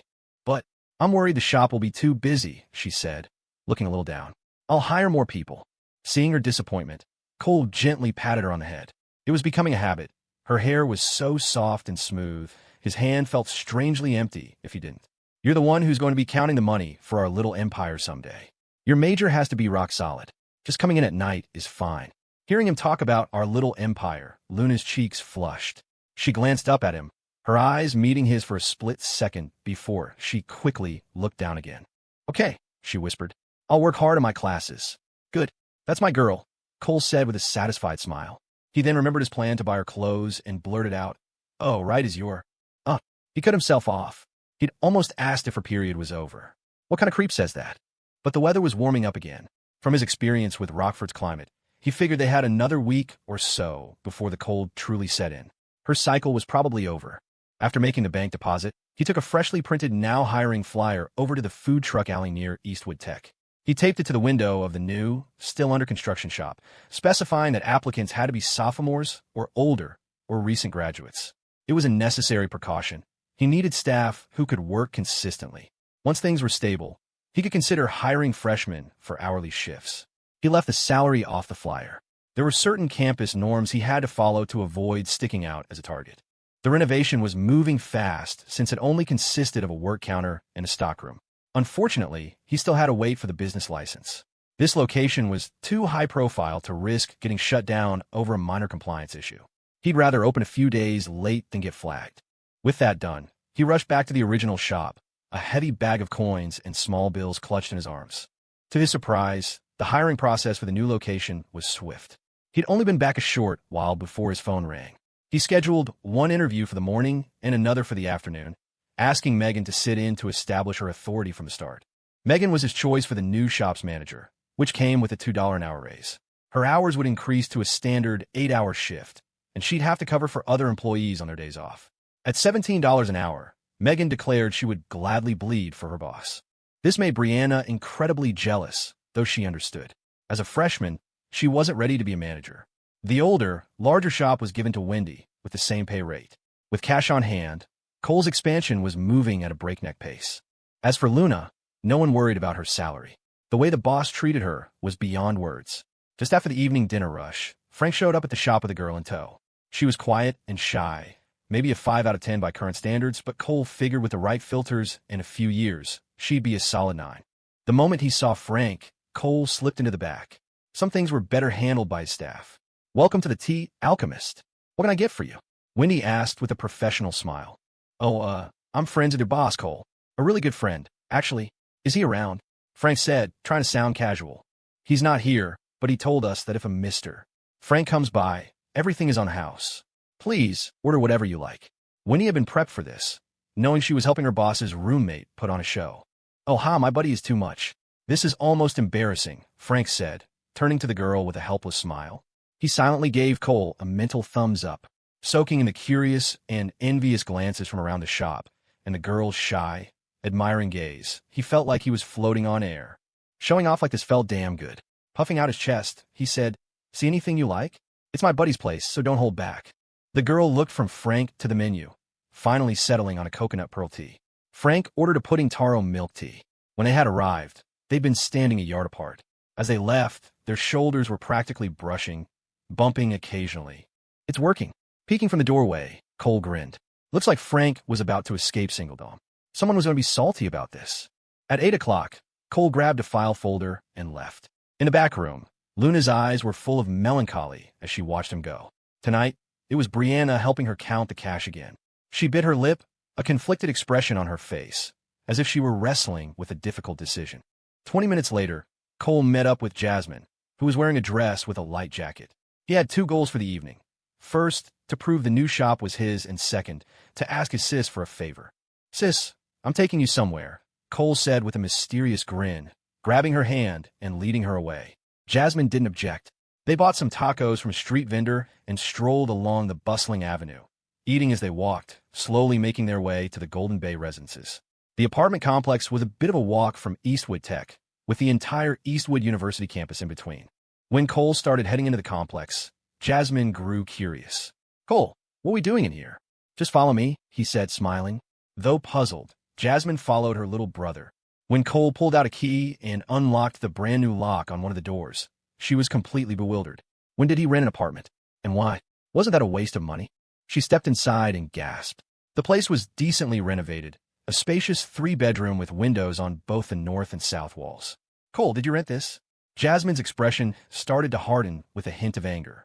Why would he waste money like this? And where did he even get the cash to rent such a large place? Her mom would never have given him that much. "This is ours. I bought it," Cole declared, collapsing comfortably onto the sofa and tossing the file folder onto the coffee table. He didn't get the astonished reaction he was expecting. Instead, he was met with Jasmine's stern, unsmiling face. "Explain. Now," she demanded, her expression shifting from stern to angry. This wasn't going well. His attempt to look impressive had clearly backfired. He sat up straight, picked up the folder with a slightly wounded look, and handed it to her. I really did buy it. You don't believe me at all. On second thought, he understood. If this were Serena, she would have been shocked. But not Jasmine. She knew his background inside and out. She was too sharp, too rational to believe it so easily. Still, he'd wanted a taste of that satisfying reveal. It seemed he wasn't going to get it. Jasmine didn't even sit down. She opened the folder and meticulously examined each document, her brow furrowed and her expression shifting through a mix of surprise and confusion. But there was no delight. After a long while, her face settled into a calm mask. First, she began, this is just a power of attorney. I can interpret this as someone entrusting you to handle the sale of their property. Second, being the legal representative of a business doesn't make you the owner. In fact, it just means you're on the hook. If something goes wrong and the real owners skip town, you're the one who takes the fall. She was in fact quite stunned. The business license application confirmed that the shop under renovation was legally registered to him. He also had another application for the original tea shop and, unbelievably, a third for a corporation. But the apartment? A power of attorney proved nothing. It was too difficult for her to believe he had accomplished all this legitimately. She was afraid he was being scammed. Tell me what's really going on, she said, her voice softening. I won't get mad, and I won't hit you. We just need to figure this out and fix it. Anyone else would have been convinced by the paperwork. Seeing Jasmine's serious demeanor, Cole finally realized his grand performance was a complete flop. He had to be straight with her. He understood she wasn't angry at him, but worried for him. Only real family would react this way. But he had no other proof. Was he supposed to drag her to the bank to see his account? Thinking of the bank, a lightning bolt struck his mind. Crap, how could I forget? Shortly after the college entrance exams in 2010, the banks had released their first mobile banking apps for Android. He had downloaded it, but had gotten so used to transferring funds on his computer that he'd completely forgotten about it. He pulled out his phone, found the banking app, and entered his password. The main page loaded. He handed the phone to her. Here, I really did buy it. Jasmine took the phone, her gaze calm. When she saw the balance, her eyes flickered, but her expression didn't change to joy. If anything, it grew heavier. She tapped into the transaction history, scrolling through each entry. It was only when she saw the earliest deposits that her face finally began to relax. Cole waited, his heart pounding. The fact that seeing the money made her more worried, not less, meant she was questioning its source. It was proof that her attitude toward him wouldn't change based on how much money he had. Her primary concern was his safety. When he saw her expression soften, he knew she must have seen the sports betting payout. Suddenly, a new terror seized him. Oh God, what if she checks my Facebook Messenger? The chat logs with Serena. Now was definitely not the time for her to see those. Though panic was rising in his chest, his face remained as placid as a Zen master's. His fear was unfounded. Jasmine didn't open any other apps. She placed the phone on the coffee table and simply looked at him with an unreadable expression. Do you believe me now? Cole asked, a wave of relief washing over him. Jasmine didn't speak. She walked over and sat down next to him, her gaze softening. Was it all from the World Cup winnings? Yeah, all of it. I got lucky, Cole said with a smile, trying to look like a brave soldier who had just endured a great injustice. Jasmine gently stroked his hair, her eyes full of apology. I'm sorry. My attitude earlier. I wasn't very nice. Did I hurt your feelings? A little, Cole said, taking a deep breath as if swallowing back tears. He then buried his face in her lap, feeling utterly wrong. Wow, so soft. And it smells so good, he thought, secretly winking to himself, to rest his head on a beauty's lap. What more could a man ask for? I was just so afraid you were being scammed, Jasmine continued, her fingers gently combing through his hair, completely unaware of the liberties his head was taking. When I saw all that money before I saw the betting slips, I thought. You thought what? Cole asked instinctively. I thought you'd found a sugar mama, she said, giving his head a light tap. The thought had made her incredibly, intensely angry. I don't have those skills. I'm not that handsome, he grumbled, while his hand, which had been resting on the sofa, began a stealthy migration. Where it was going, nobody knew, but I think you're very handsome, Jasmine said, looking down and playing with his hair like a mother baboon grooming her child. If there were a sugar mama, she'd definitely like someone like you. Aren't you my sugar mama? Cole cheekily inhaled her scent, which was mixed with something else, something uniquely her. Jasmine was indeed a rich girl. Her family's company cleared hundreds of thousands in profit a year, which was a fortune for their small town in 2010. All you think about is sugar mamas. Hey, your hand. Jasmine was mid-sentence when a ticklish, unfamiliar sensation finally broke through her thoughts. "You little devil. Get up right now." Her face was beet red as she forgot all about the sugar mama conversation and started tugging at his hair. Seizing the opportunity, while she was distracted, Cole wrapped his arms around her and pulled, toppling them both onto the sofa. "Ah!" Jasmine yelped as she fell on top of him, momentarily unable to get up. "Wow, what are you doing?" "A deal's a deal. It's time to collect my reward," Cole said shamelessly, holding her tight. The reward he had in mind was one he'd been thinking about for a long time. "No," Jasmine cried, mortified, struggling in vain. Their faces were inches apart, their bodies pressed together, heat radiating between them. Though no words were spoken, they both knew the score. It was a game they were both playing, a dance they both knew the steps to. He knew she doted on him. She knew he knew it. The silence was their understanding, her protests and shoves just a coy ritual, waiting for him to take the lead. He gently kissed her neck. The familiar scent flooded his senses, sending a jolt through his entire nervous system. Suddenly, a sharp pain erupted on his shoulder. Jasmine had bitten down hard. "Bite me to death for all I care," he thought, surrendering completely. "Oh no, we can't. I'm about my period." Jasmine released his shoulder and cried out, her voice husky and filled with a desperate plea. "Huh? If you don't let go, it's going to stain my dress. Hurry." Jasmine's breath was ragged as she whispered against his ear, the hot air tickling him. "All right," Cole conceded, letting go with painful reluctance. If she had a leak, there was nothing here for her to change into. Jasmine didn't get up right away. She lay on top of him, catching her breath, her hair tickling his neck. Their faces were both burning hot. The room was silent except for their shallow, rapid breathing and the faint sound of traffic from the street below.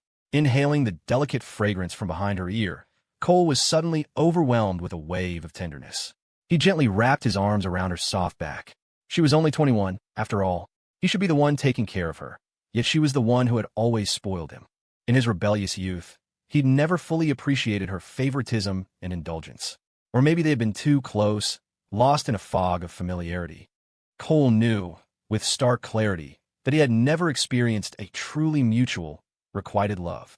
His life as a player didn't count, and his later cynical incarnation definitely didn't. That wasn't love.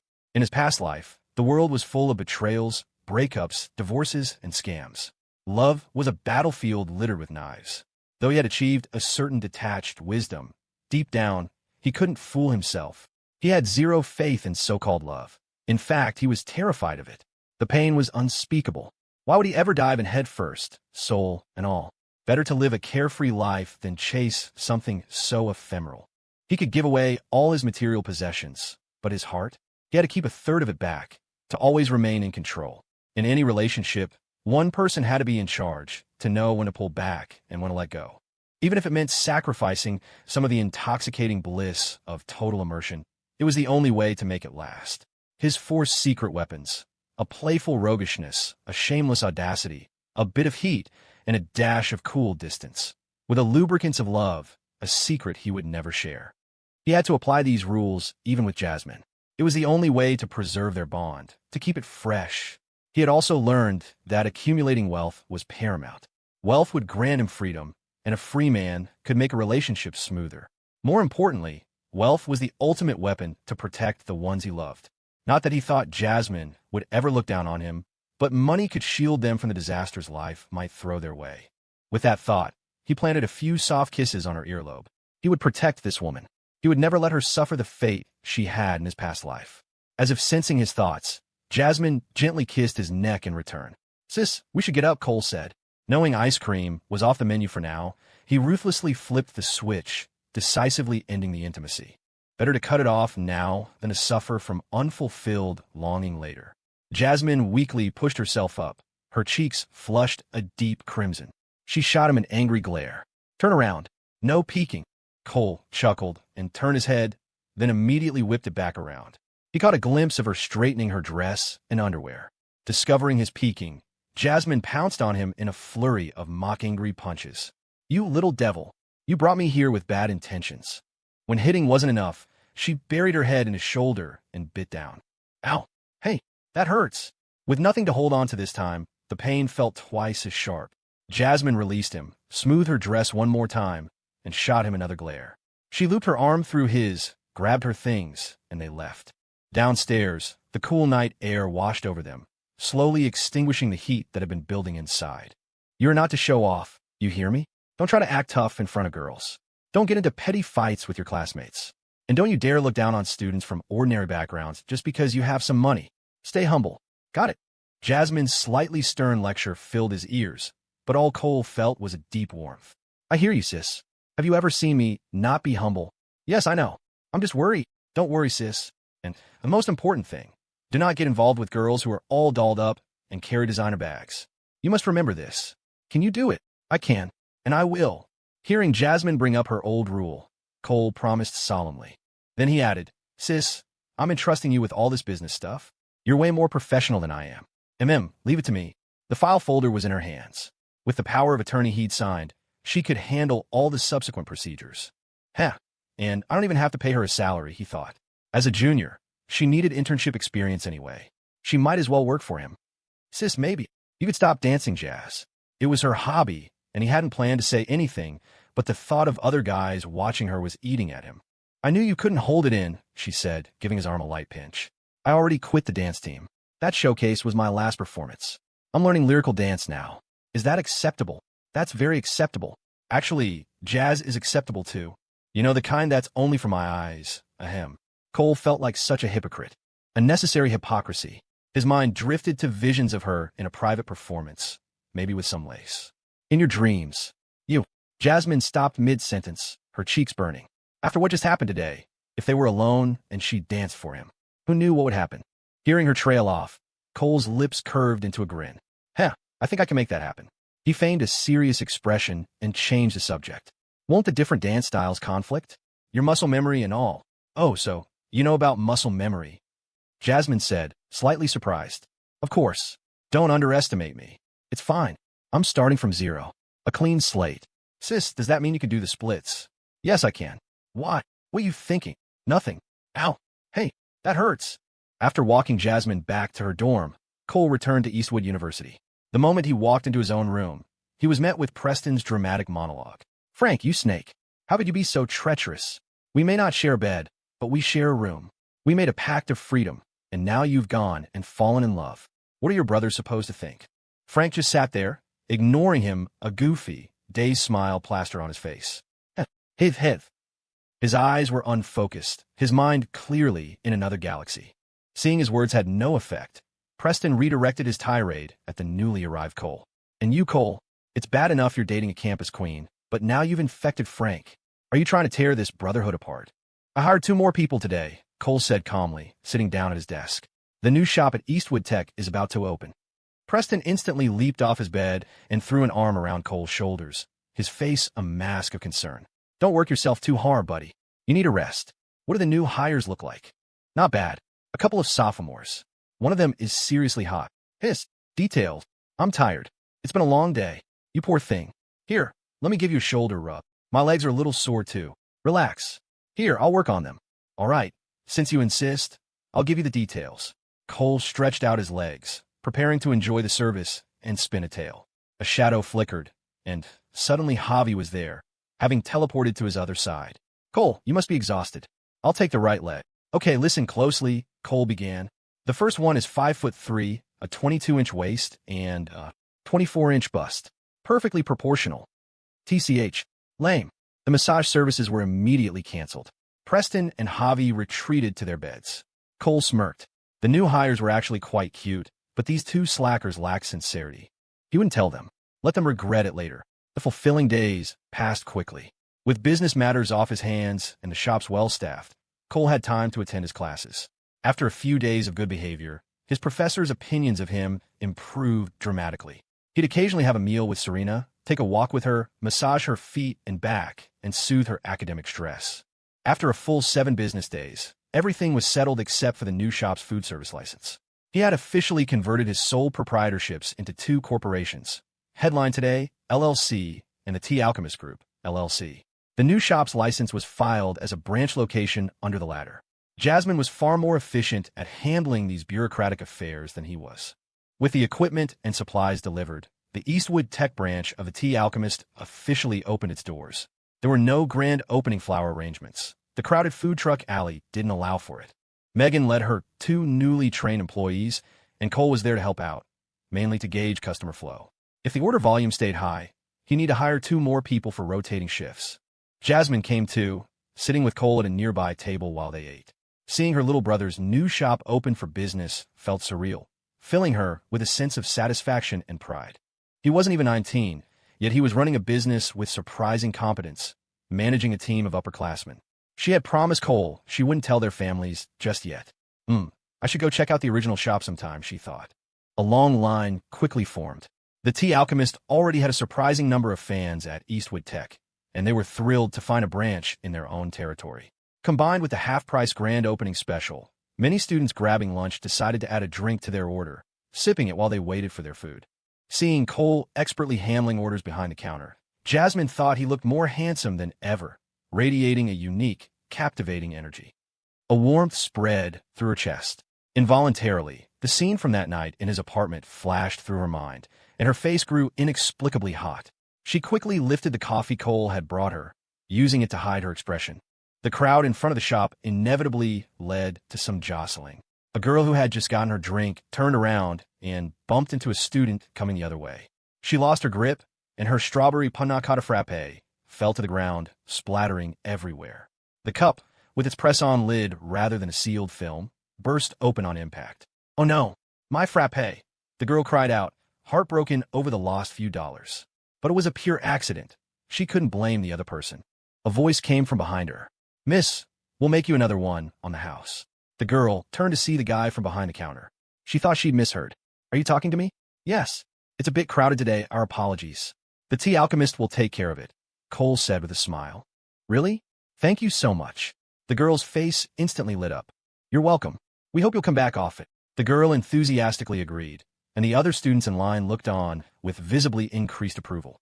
Cole asked Megan to remake the drink while he went to find a mop, so as not to slow down the workflow. Jasmine watched the entire exchange, her eyes sparkling, a smile fixed on her lips. For 3 days, the shop ran its promotion, going from half-price back to the regular menu. While the number of orders decreased slightly, the total revenue remained about the same. Megan and her team were exhausted, but compared to the $12 an hour wage at the competing milk tea shop across the way, their passion burned bright. Every Tea Alchemist employee had signed a wage confidentiality agreement. Cole could be generous, but he couldn't be foolish. With a new shop on solid footing, Cole posted another hiring notice. He needed 3 more people, 1 for the new shop and 2 for the original one. It increased his costs, but it was a necessary expense, an investment in the foundation for future growth. The extra staff allowed Megan to finally catch her breath. Between making morning bank deposits for the shop's account and getting change, she barely had a moment to spare, especially when someone was on their day off. As a bonus, Cole bought her a small e-scooter, a gesture that moved her so deeply she once again swore to bleed for him. With both shops stable, Cole could finally turn his attention back to the student venture lab. "Boss, take a look. Give us some feedback," Wyatt said, ushering Cole to his own chair. He had adjusted his attitude. No matter that Cole was a freshman, he was the one paying his handsome salary. The team of 4 had been working non-stop, grinding out the basic framework for Headline today. The next step was to spend time refining the learning capabilities of its information engine. The current interface was still a bit rough, but the various sections were laid out, albeit empty, waiting for content. "You don't actually need to separate these sections," Cole said. "Make them all tags in a single feed. Let the user choose what they want to see, and it scrolls for them." Wyatt asked, "Won't that look a little empty? A heavily made-up senior or a fresh-faced, no-makeup freshman? Which would you choose?" Cole asked with a grin. "The no-makeup freshman, obviously," Wyatt chuckled. Cole turned to Jenna. "Jenna, say you have 2 choices. Ryan Reynolds, but he only has 1 giant ub, or some other guy with an 8-pack, pecs, biceps, the whole deal. They both want to marry you. Who do you pick?" "Ryan Reynolds," Jenna said without a second's hesitation. "Users are the same," Cole explained. "They'll mostly focus on what interests them, but they'll get aesthetic fatigue. Their eyes will get tired, and they'll get sick of it. A simple, clean interface is comfortable to look at. That's what people love." The team looked thoughtful. Though they still had doubts, they saw the logic in his point. Cole thought for a moment, then added, "You can add a trending now list. Rank news and events by user popularity and put in the blank space on the right. And make it so that no matter how far the user scrolls down, that list stays fixed on the side." "Got it." We'll get that implemented ASAP, Wyatt said. Cole nodded and opened the user profile page. As he'd requested, users could post their own articles, write about interesting things they discovered, and post questions and answers. There was also a video function, though the formats were restricted and the compression was heavy. Overall, it was close enough. The data analytics for the creator platform weren't done yet. Wyatt said they needed a bit more time. Okay, but don't burn yourselves out. Take a break, get some rest. Remember, your health is your most important asset. After showing his concern, Cole added a firm directive. But the direction I've set cannot change. All optimizations must be built on this foundation. Understood, boss. Wyatt, Jenna, Marcus, and Leo all nodded in unison. A strange curiosity lingered in their minds. Their freshman boss spoke and acted with a maturity that far exceeded their own. But they had no doubts about his capabilities. He had just opened another new shop. He clearly had the resources to support this venture. As for the future, they'd see what the future held. Satisfied, Cole left the lab. He had to go help out at the original shop. It was late October now, and a sudden cold front had moved in that afternoon. The wind was sharp, and his t-shirt was no longer enough. Lou, he said, catching her attention, come out with me at 2 o'clock. Okay, Luna replied, her eyes shining. It had been a while since they had gone anywhere together, just the two of them. They rode the e-scooter to a street lined with clothing and accessory shops. It was a strip of small boutiques that, in the era before e-commerce took over, was incredibly popular with students from the nearby universities. There were stores catering to every style and budget. Cole's eyes scanned the storefronts, and he quickly settled on a chic-looking place called the Dahlia Boutique. It was only then that Luna realized he was here to buy clothes for her. Her heart instantly filled with a mix of shyness and panic. A part of her wanted to refuse, but a deeper part yearned to do as he said. And besides, she was happy, just being with him like this. The shop owner, a woman in her early 30s, sized up Luna and immediately understood the situation. She didn't pay any mind to the cheap clothes Luna was wearing, approaching them with a warm smile. Cole was pleased.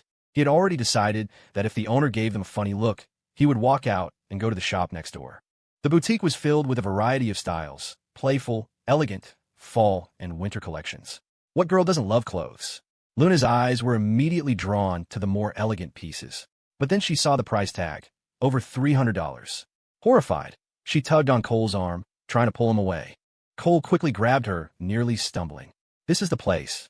Let's go somewhere else, Luna pleaded in a tiny voice. The street stalls are fine. This is too expensive. Trust me, we're staying here, Cole said, gently patting her head. You're my future CFO. Think of these as your work uniform. The more she balked at the price, the more determined he was to buy them for her. Good. Pure-hearted girls were the best. Not like the gold diggers from his past life who would drag a date to a store just to fleece them. Luna's face flushed, her expression a mess of conflict. She wanted to wear clothes he bought for her, but they were so expensive. It just wasn't right. Seeing her turmoil, Cole knew exactly what she was thinking. He put an arm around her shoulders. Just listen to me. Come on, try on whatever you like. Luna fidgeted, her eyes sparkling with a desire to try things on, but she still felt it was wrong. Cole gave the shop owner a subtle nod. The smiling owner, who had been waiting for this moment, seized her chance. She walked over, took Luna's arm, and deployed her ultimate weapon. It's okay, honey. You can try it on, and if it doesn't suit you, you don't have to buy it. Come on, let me help you put an outfit together. Hearing you don't have to buy it, Luna relaxed slightly. She glanced at Cole, who met her gaze with an encouraging look. She mustered her courage and went with the owner to look at the clothes. Okay, just to try, she told herself. Cole didn't just stand there. He followed along, pretending to be an expert, pointing out things he liked. He didn't want her to feel the pressure of browsing alone. With Cole by her side, Luna felt more at ease, and her voice became more relaxed. The owner first picked out a dark gray skirt and paired it with a beige overcoat. Luna couldn't help but peek at the tags again.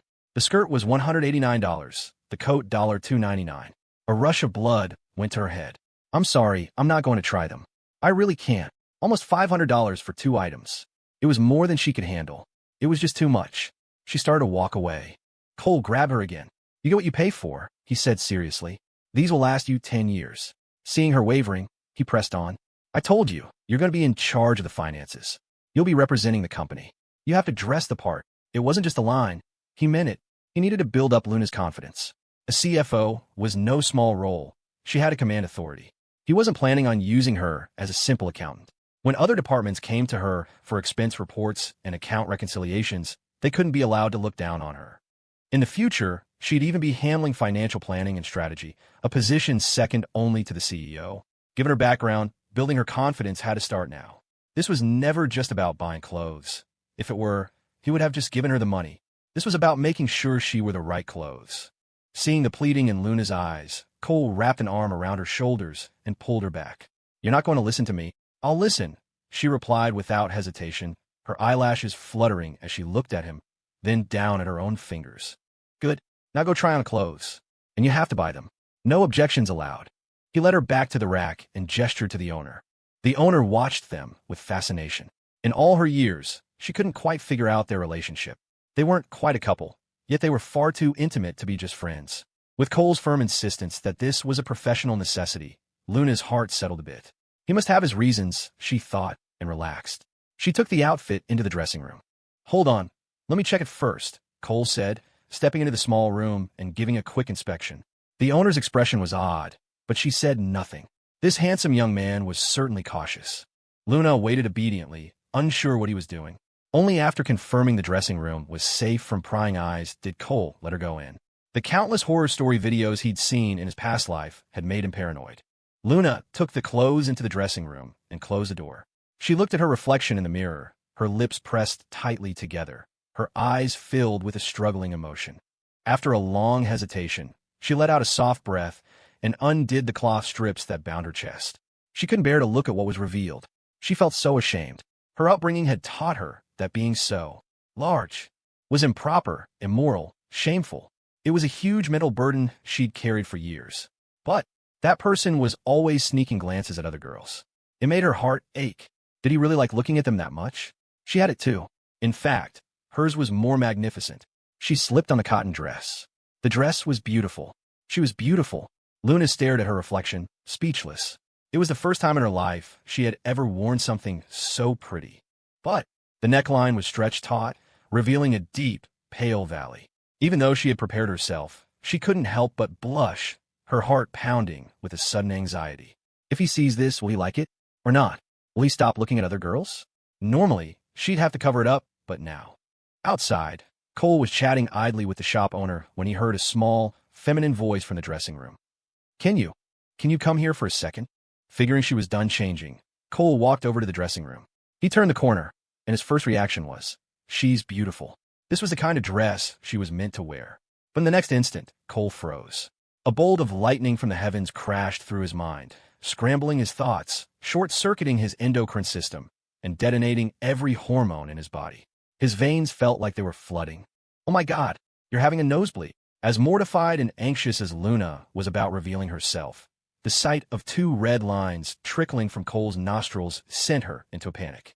Forgetting everything else, she turned, fumbled in the pocket of her discarded jeans for the tissues she always carried, and rushed over to him. "Oh no, it's getting worse," she fretted, pressing a tissue to his nose. "Tilt your head up." Cole dazedly did as he was told, his mind a roaring buzz. "Let me bleed to death. This is a good way to go. There's so much blood." Luna used the last tissue to plug his nostrils.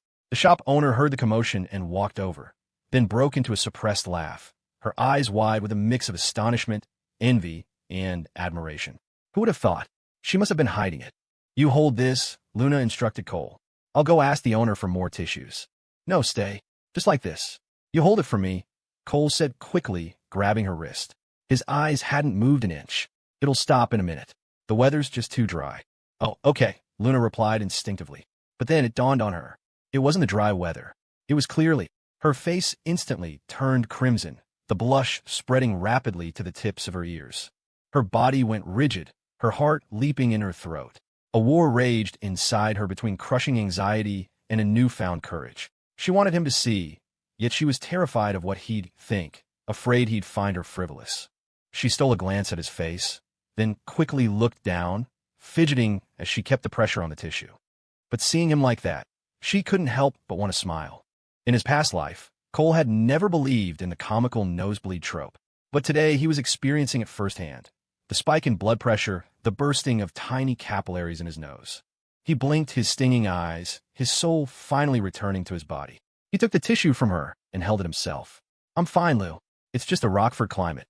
Then he gave her a quick, sweeping glance, his face a mask of seriousness while his eyes gleamed with a predatory light. This dress is perfect for you. It's so beautiful. I love looking at you in it. Luna kept her head down, her cheeks completely flushed. To her dismay, she realized she couldn't see her own feet. Try the coat on over it, Cole said, forcing the words out, fighting a powerful surge of emotion. His mind was racing. She needs something to cover this. No one else can see. Okay, Luna whispered, shyly taking the coat and slipping it on. She was already tall and slender, and the coat fit her perfectly. Clothes really do make the woman. The simple change in attire had amplified her charm tenfold. Cole's gaze was scorching, a mixture of profound appreciation for her beauty and a burning passion for his ideals. He swallowed hard, his voice taking on a strange tone. Lou, we need to find something to cover that up. At his words, Luna's face went deathly pale. Did he think it was bad, too? Her body began to tremble. A bitter, sour feeling churned in her stomach, a wave of shame and regret for what she'd done. Her lip quivered, and tears welled in her eyes. Why is he like this, too? Seeing her reaction, Cole realized his mistake. She was sensitive. She must have misinterpreted him. From a moment he saw her, he'd understood what she had done. She must have been binding herself out of fear. He knew it was possible. Many people thought it was impossible to hide such a large chest, but it could be done, though it often caused physical harm. As for what she was afraid of, Cole didn't have to guess, especially for someone from a more rural, conservative area. The stares and whispers of men, the jealousy and side-eye of women, the rumors. For a young girl, these things could be lethal. For her to have made it to Eastwood University, she must have endured a great deal and likely had protectors. He remembered her mentioning on a night she got her shot that she'd had wonderful female teachers and principals in middle and high school. They must have played a huge role in keeping her safe. Cole's expression softened into a gentle smile, his eyes filled with undisguised adoration. He reached out, wrapped an arm around her stiff, slender waist, and leaned in to whisper in her ear what I meant was, "Can you only let me see?" From disappointment and despair to a radiant dawn, Luna felt like she had just ridden a roller coaster. He didn't think it was bad. He just wanted. Her heart suddenly relaxed, but her lips still trembled, the feeling of injustice not yet faded. Seeing her like this, Cole's heart ached with protectiveness. He stroked her head and pulled her into an embrace. Luna melted into him, her arms wrapping around his waist as she buried her face in his chest and began to sob quietly. That single moment had triggered years of hidden pain, and the tears were unstoppable. "I didn't say it right.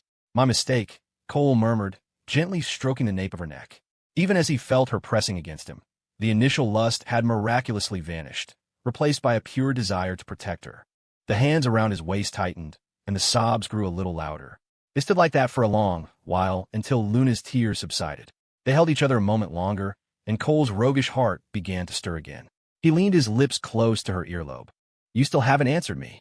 Is it just for me to see?" "Yes." Luna's reply was as quiet as a mosquito's buzz.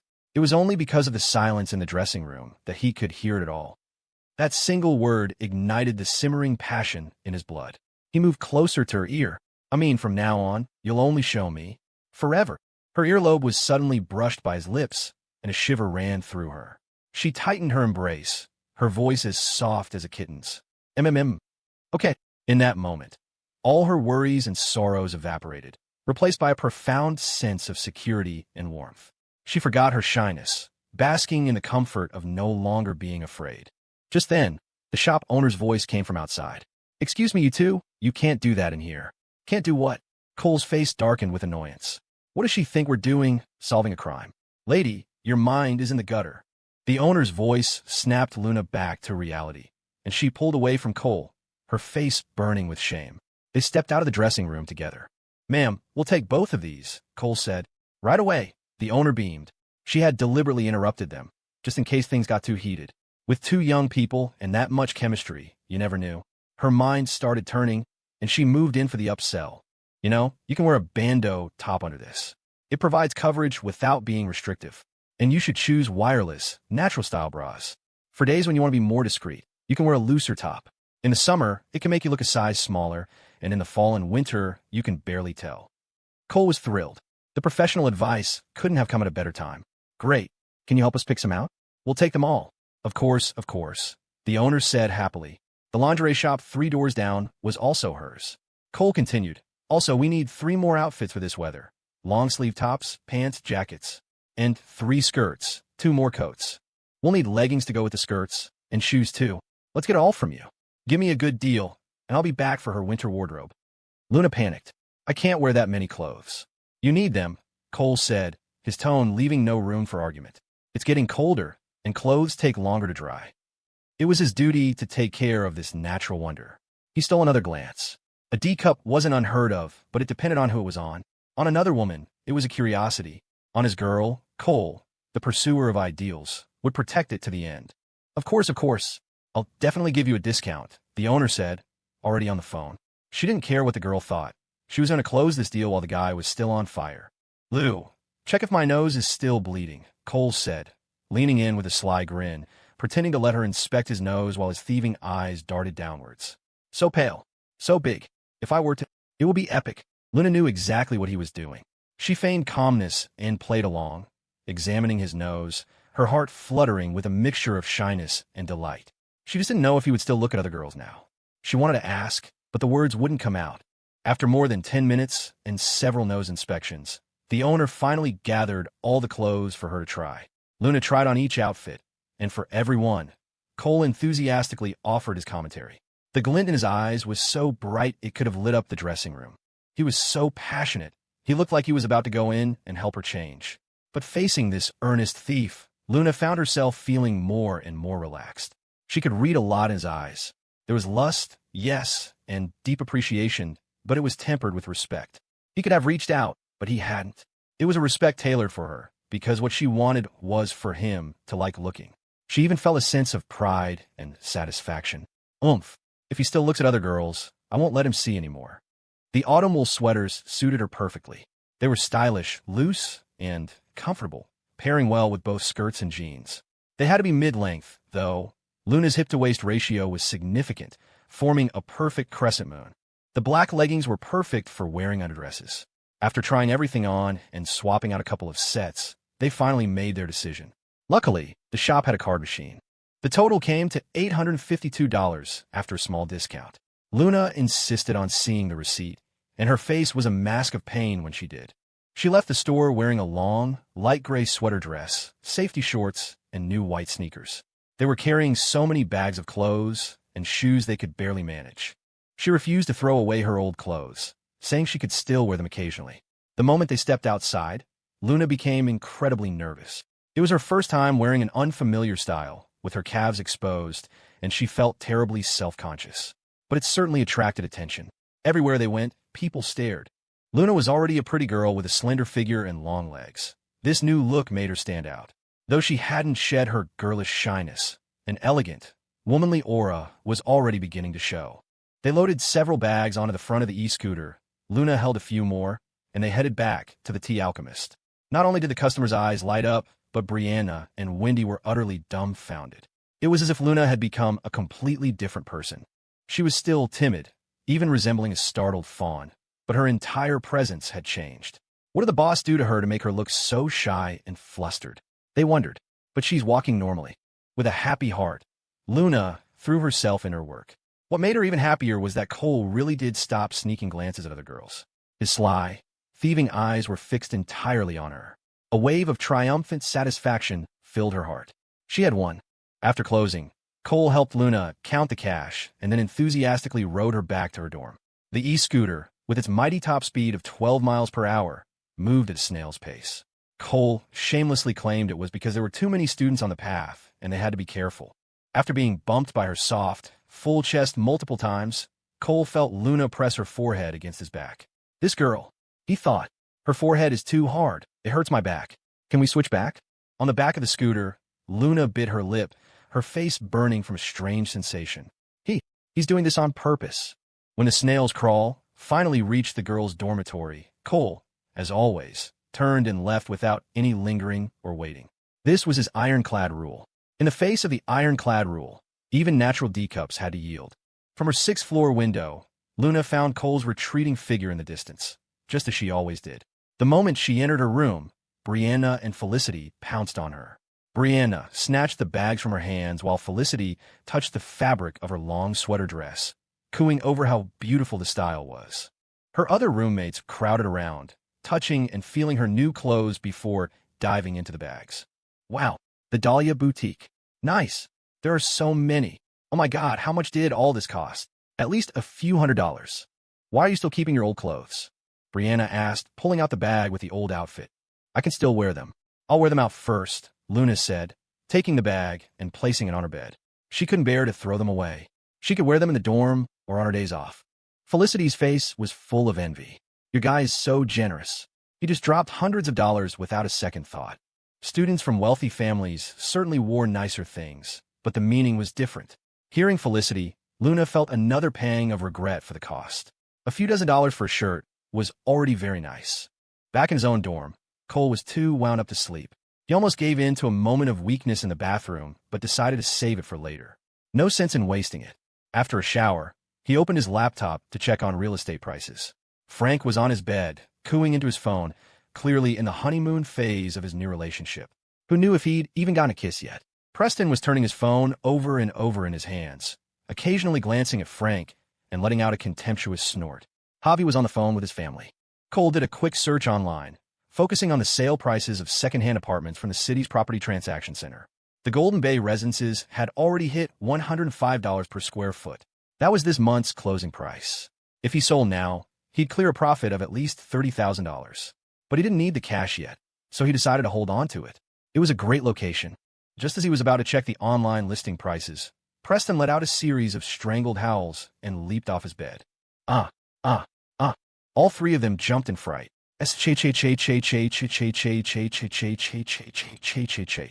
Frank held a finger to his lips, releasing a long, forceful stream of air. Then he spoke into his phone in a deep, gentle baritone. Sorry, babe. My roommate just got bit by a dog. Did it scare you? Preston scrambled down from his bunk, rushed over to Cole, and shoved his phone in his face, crowing triumphantly. Look, the master does not strike often, but when he does, he shakes the world. Cole leaned in, curious. On the Facebook Messenger screen were a few messages. What are you up to? Have you eaten? The replies came half an hour later. Here. Yes. Preston's last message read, If I confess my feelings to you, would you say yes? The girl, whose username was you in this dusty world rectangle, had just replied, yes. Was the second-generation rich kid about to escape single dom too? Cole was genuinely surprised. Still, the question felt vaguely familiar. Yes. Preston pumped his fist, his face a ferocious mask of triumph, a king glaring down upon his subjects. Javi, sensing a disturbance in the force, turned pale, as if the world were ending. Ooh! Preston let out a long, satisfied breath, preparing to type his reply. But when he looked at the screen, he froze. Cole leaned over. The girl had sent another message. Yes, I would delete you. Haha, she's so funny. Always joking around. Actually, I was just kidding too, haha. Preston forced a couple of laughs. He typed, I was just kidding, don't worry about it. He hit send. A notification popped up. Send failed. Please add this person as a friend to send a message. Cole silently retreated to his chair and went back to his real estate websites. He couldn't bear to watch his heartbroken roommate put on his clown mask. He'd give him some privacy. No wonder it felt familiar. It was a meme from a decade in the future, born from real-life tragedy. Closing the real estate tabs, Cole turned on a VPN and logged into the MT. Gox Exchange. He didn't check his own wallet, just the current market price. It had already risen to 30 cents. In his past life, it was only around 12 to 15 cents at this time. His own large purchase had likely driven up the price. Trading volume had been low recently. Otherwise, it would have soared even higher. But that big buy was necessary, scooping up a huge amount while Bitcoin was still obscure. He wasn't planning on getting greedy all at once. He would slowly sell off his holdings, and he had to get out of this exchange by late 2012 or early 2013 at the latest. MT, Gox, based in Japan, will be hacked in early 2014. In his past life, the largest known holder of Bitcoin was Satoshi Nakamoto, a Japanese-American whose true identity was a mystery. They held 1 million coins and had never been hacked or sold a single one. Some even suspected Satoshi was an organization, not an individual.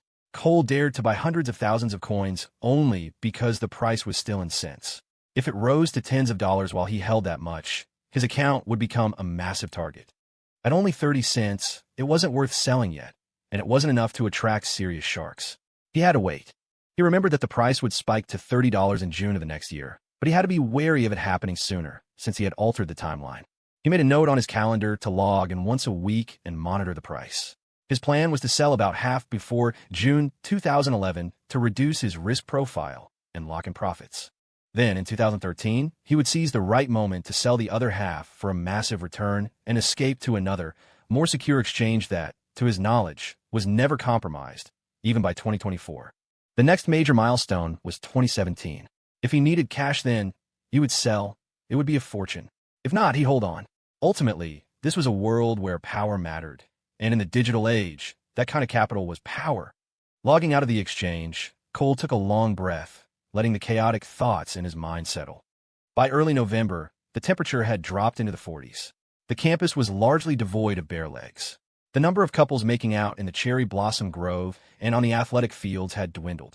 The cold wind had a way of creeping under lifted clothes, which not only increased the risk of catching a cold, but also diminished certain pleasures. Business at the motels near campus, however, was booming. It wasn't appropriate to take Serena out to a secluded spot anymore.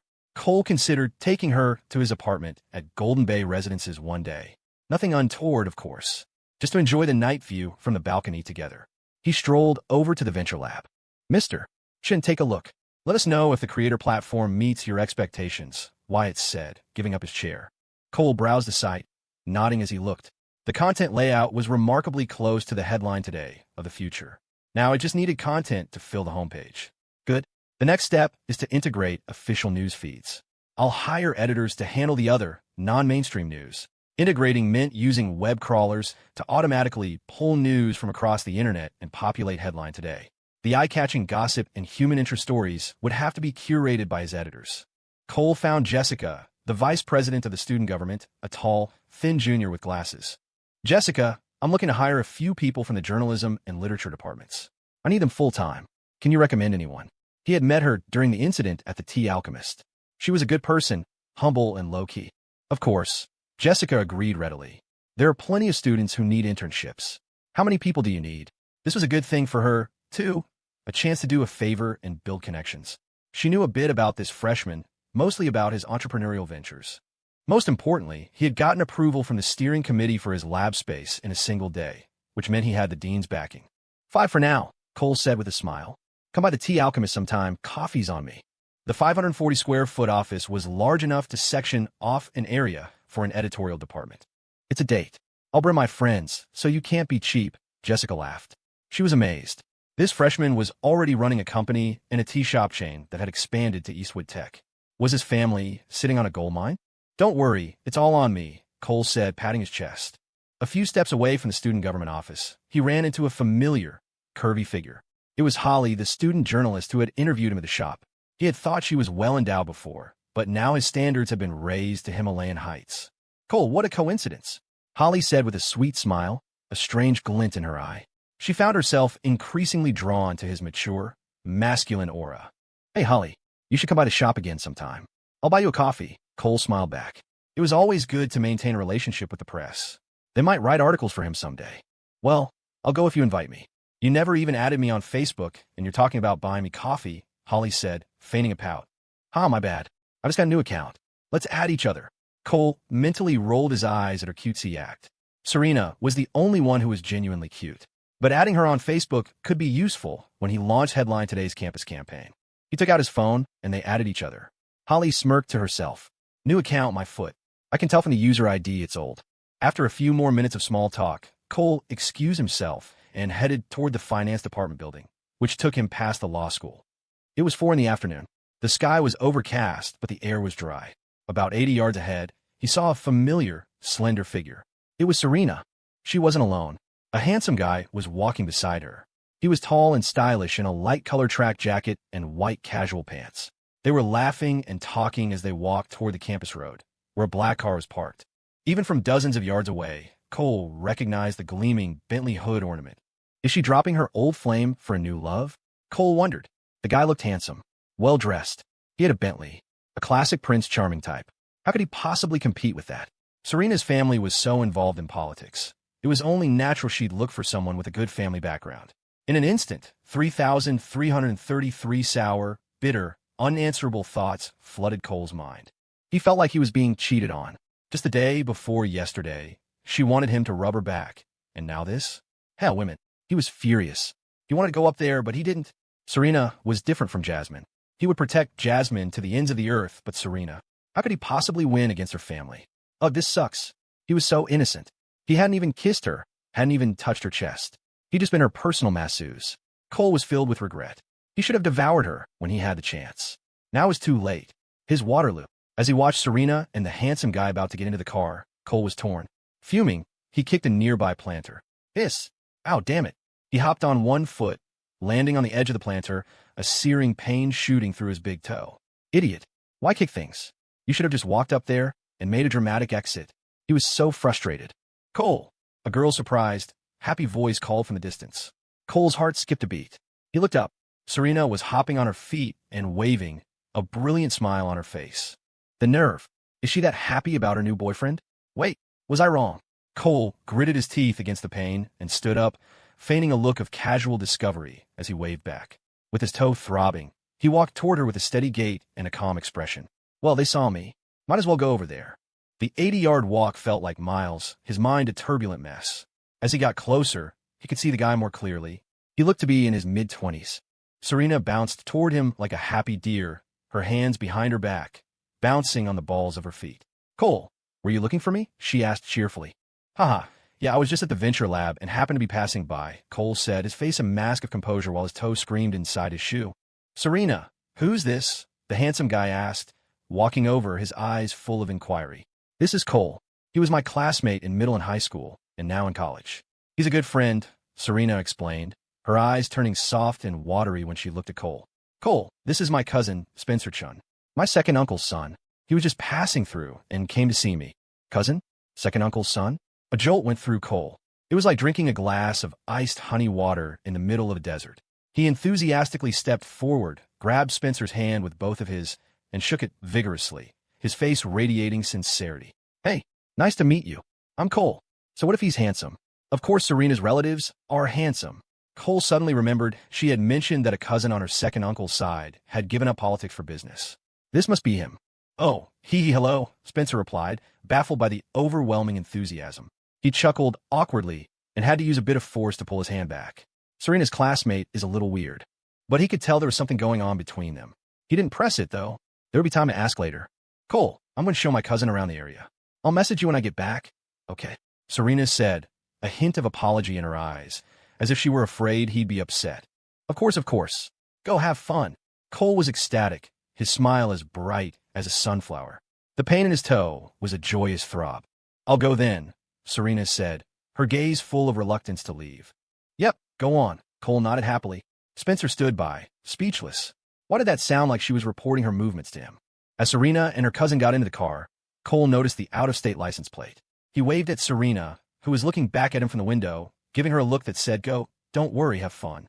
The Bentley drove toward the main gate of Eastwood University, and Cole, humming a tune, turned toward the finance department.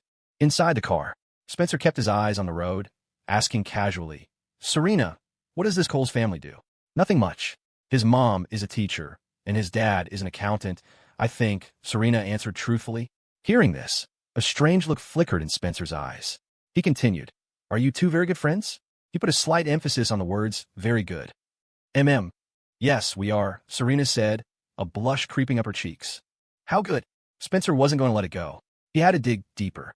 Just, very good, Serena said, her heart starting to race. It was true. They were very good friends who could talk about anything.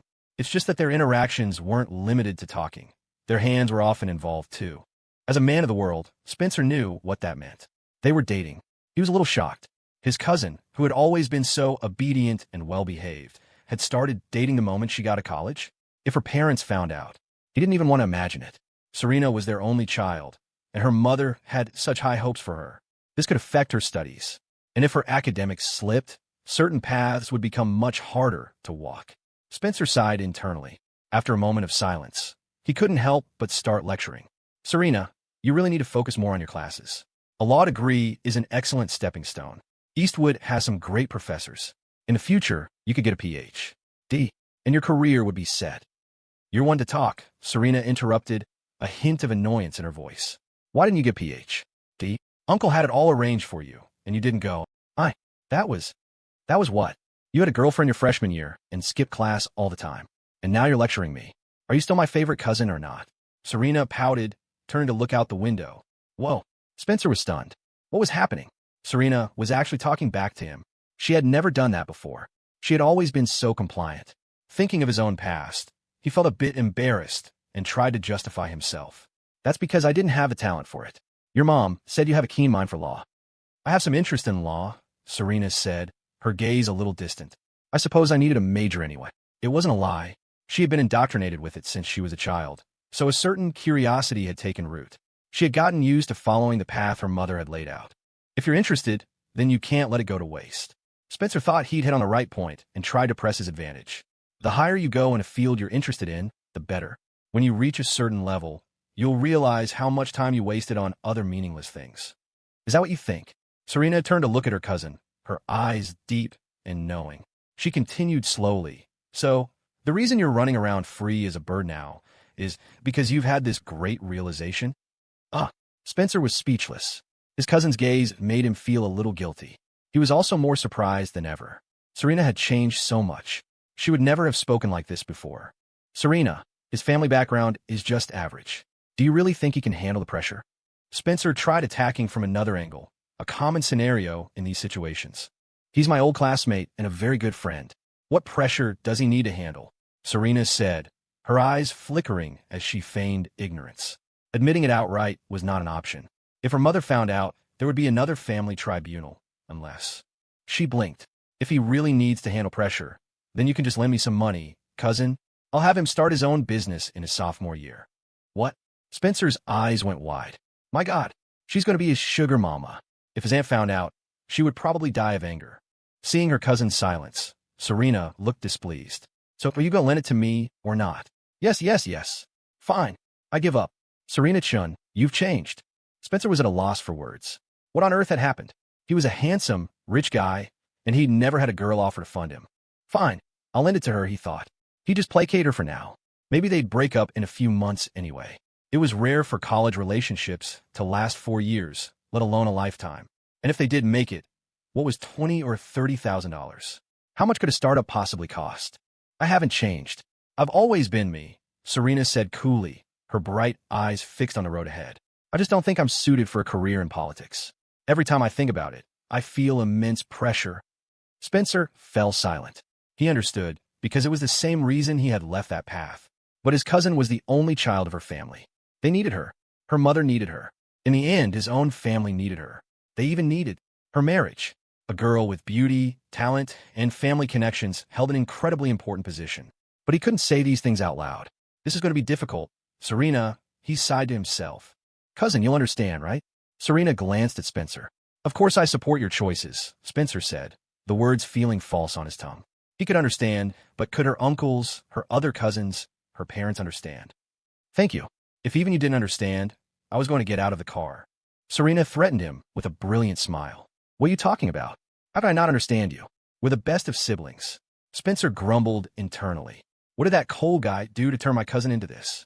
She's even threatening her own cousin now. But he knew deep down that these were all Serena's own ideas. His cousin was incredibly smart and clear-headed.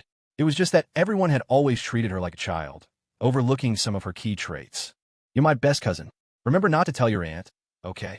Serena said with a sweet smile. Spencer's mouth twisted like a wrung-out rag. I know, he grumbled. He felt a sour pang of jealousy. It was true what they said about girls changing. They used to be so close. And now, she was already siding with an outsider and even planning to fleece him to fund the guy. How was he supposed to feel about that? Gazing out the window, Serena's thoughts had already drifted far away, a faint blush on her cheeks. I fell asleep next to him so many times. Did he take the opportunity to touch me anywhere else? Next time, I'll have to pretend to be asleep. The overcast sky had cleared, and the late autumn sun streamed down. It took 2 days to assemble the 5-person editorial team. During that time, Cole had all the office equipment for the new department delivered, using a contact Wyatt knew. Cole met with the 5 of them in the Venture Lab's common conference room. There were 3 girls and 2 guys, 1 sophomore girl and 4 juniors. They were all curious and a little skeptical. Their new boss was impossibly young. If it weren't for the student government's recommendation, they would have found it hard to believe that a freshman was running a company. Hello, everyone. My name is Cole Chun. Please introduce yourselves. Feel free to talk about your hobbies, your opinions, whatever you like, Cole said with a smile. He needed to observe their thinking and communication skills. He couldn't have them writing interesting stories like government reports. I'll go first. Hello, Mr. Chun. My name is Fiona. I'm a junior in the journalism school. A long-haired girl stood up. She was well-spoken and poised, with a neat appearance and light makeup. She had extensive part-time experience, had been a vice president in the student government's press department, and had even submitted articles to magazines, but she had never had a formal job in media. One by one, they introduced themselves. Only the inexperienced sophomore was a bit shy, but she still expressed herself clearly. Fiona was by far the most outstanding, with a quick mind and an aggressive, ambitious energy. This is both a meet and greet and a mission briefing, Cole said, looking around at the five of them with a faint smile. I like to be direct. The base salary is $18 an hour, with bonuses calculated separately. A good article with high readership will naturally earn a high bonus. I want to emphasize that if you do your job well, your bonus will most likely be higher than your base pay. Their faces lit up with surprise. $18 an hour was an excellent starting wage. Journalism majors faced fierce competition after graduation. If they were lucky, they'd land an editing job at a website or magazine for about that much. If they were unlucky, they'd end up in an unrelated field for even less. And on top of that, there were bonuses. My requirement is this. The news must be interesting, and the headlines must be eye-catching. They have to grab the reader's attention immediately. Mr. Chun, I have a question, Fiona said, raising her hand. Go ahead. Can we write misleading headlines, or even fake news, as long as it generates traffic? Let's just drop the misleading part, a male student chimed in, raising his hand. Then how do we attract people? Or rather, after we attract them, if the content doesn't match the headline, how do we handle the negative backlash? That's a good question, Cole said with a nod and a smile. Let me give you an analogy. If I point at the sky and say, look, a UFO, wouldn't you be curious and look up too? They all nodded without thinking. Of course they would. Cole continued. After you look up and see there's no UFO, you'd be disappointed, right? You'd say, I was lying. They nodded again. But does that matter? What matters is that you looked up. You even spent a few seconds scanning the sky to confirm there was no UFO. Then the five of you leave, but 6, 7, 8, 9, 10 more people come along, and they look up at the sky, repeating the exact same thing you just did. They looked thoughtful. Cole went on. Let me give you another example. You're walking down the street, and you see a crowd gather up ahead. You'd assume something happened and get curious, right? Right, Fiona nodded. So you push your way into the crowd and see nothing. Just an old woman sitting on the ground, not saying a word. At this point, even though you don't know what's going on, you'd still want to keep watching, right? Yes, that happened to me once, one of the guys said. I saw a crowd and thought it was a car crash. I got in there and there was nothing. I don't know what they were all looking at, but they were all whispering. I waited and waited, trying to figure it out, but nobody could say what happened. So what's inside the circle isn't important, Cole said, smiling. And the backlash isn't important. So what is important? It's about making them think what they want is inside, Fiona said, her hand shooting up. Exactly. Cole beamed with approval, then pushed further. So, what kind of spell do we cast to make them think that? The headline. Fiona answered immediately, while the other four were still pondering. Bingo. Cole snapped his fingers, completely satisfied. Herd mentality, the sheep effect, it worked everywhere. Fiona was quick on her feet and had experience. She was the obvious choice to lead the content team. Someone has to be in charge, he thought. Might as well be her. All right, let me outline our main focus, Cole said, pulling their attention back. For the foreseeable future, we are targeting the student population, all the universities in this area. That means the news has to align with young people's interests.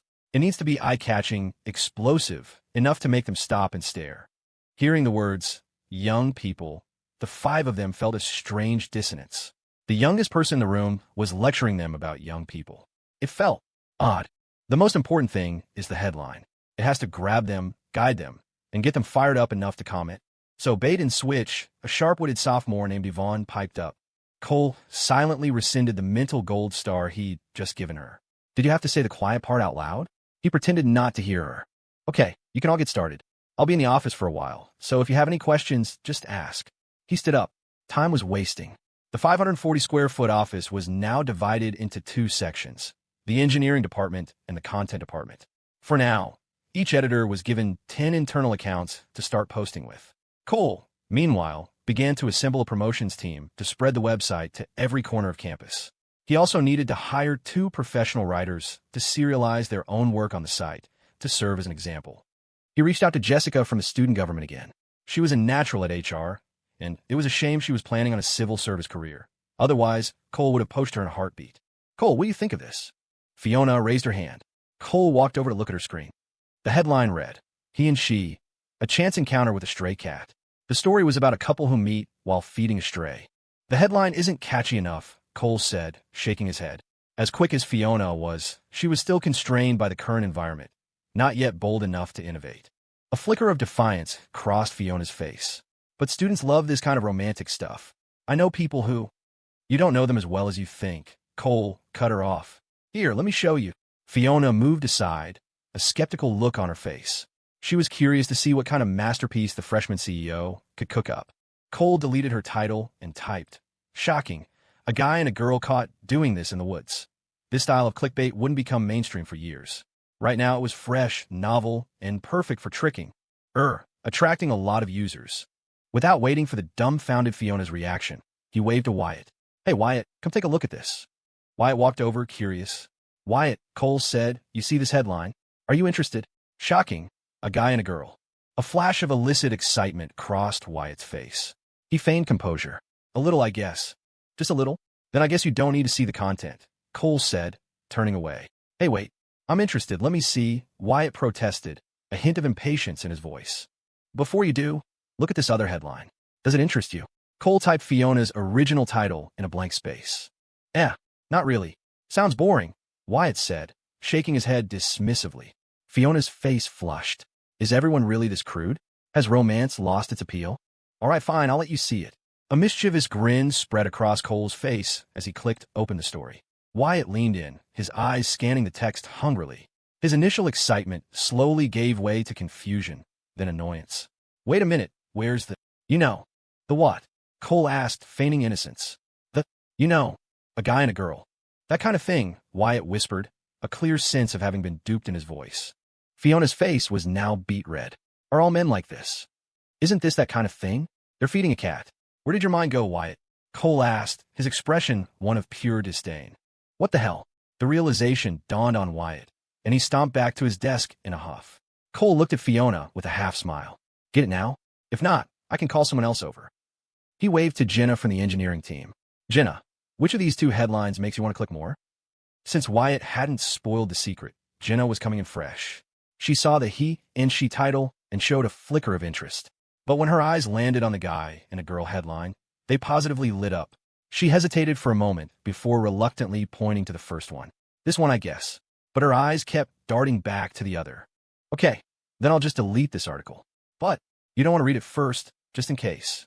Cole deliberately hovered the mouse over the clickbait title. Jenna wrestled with herself for a second. I guess I'll take a look, just for comparison.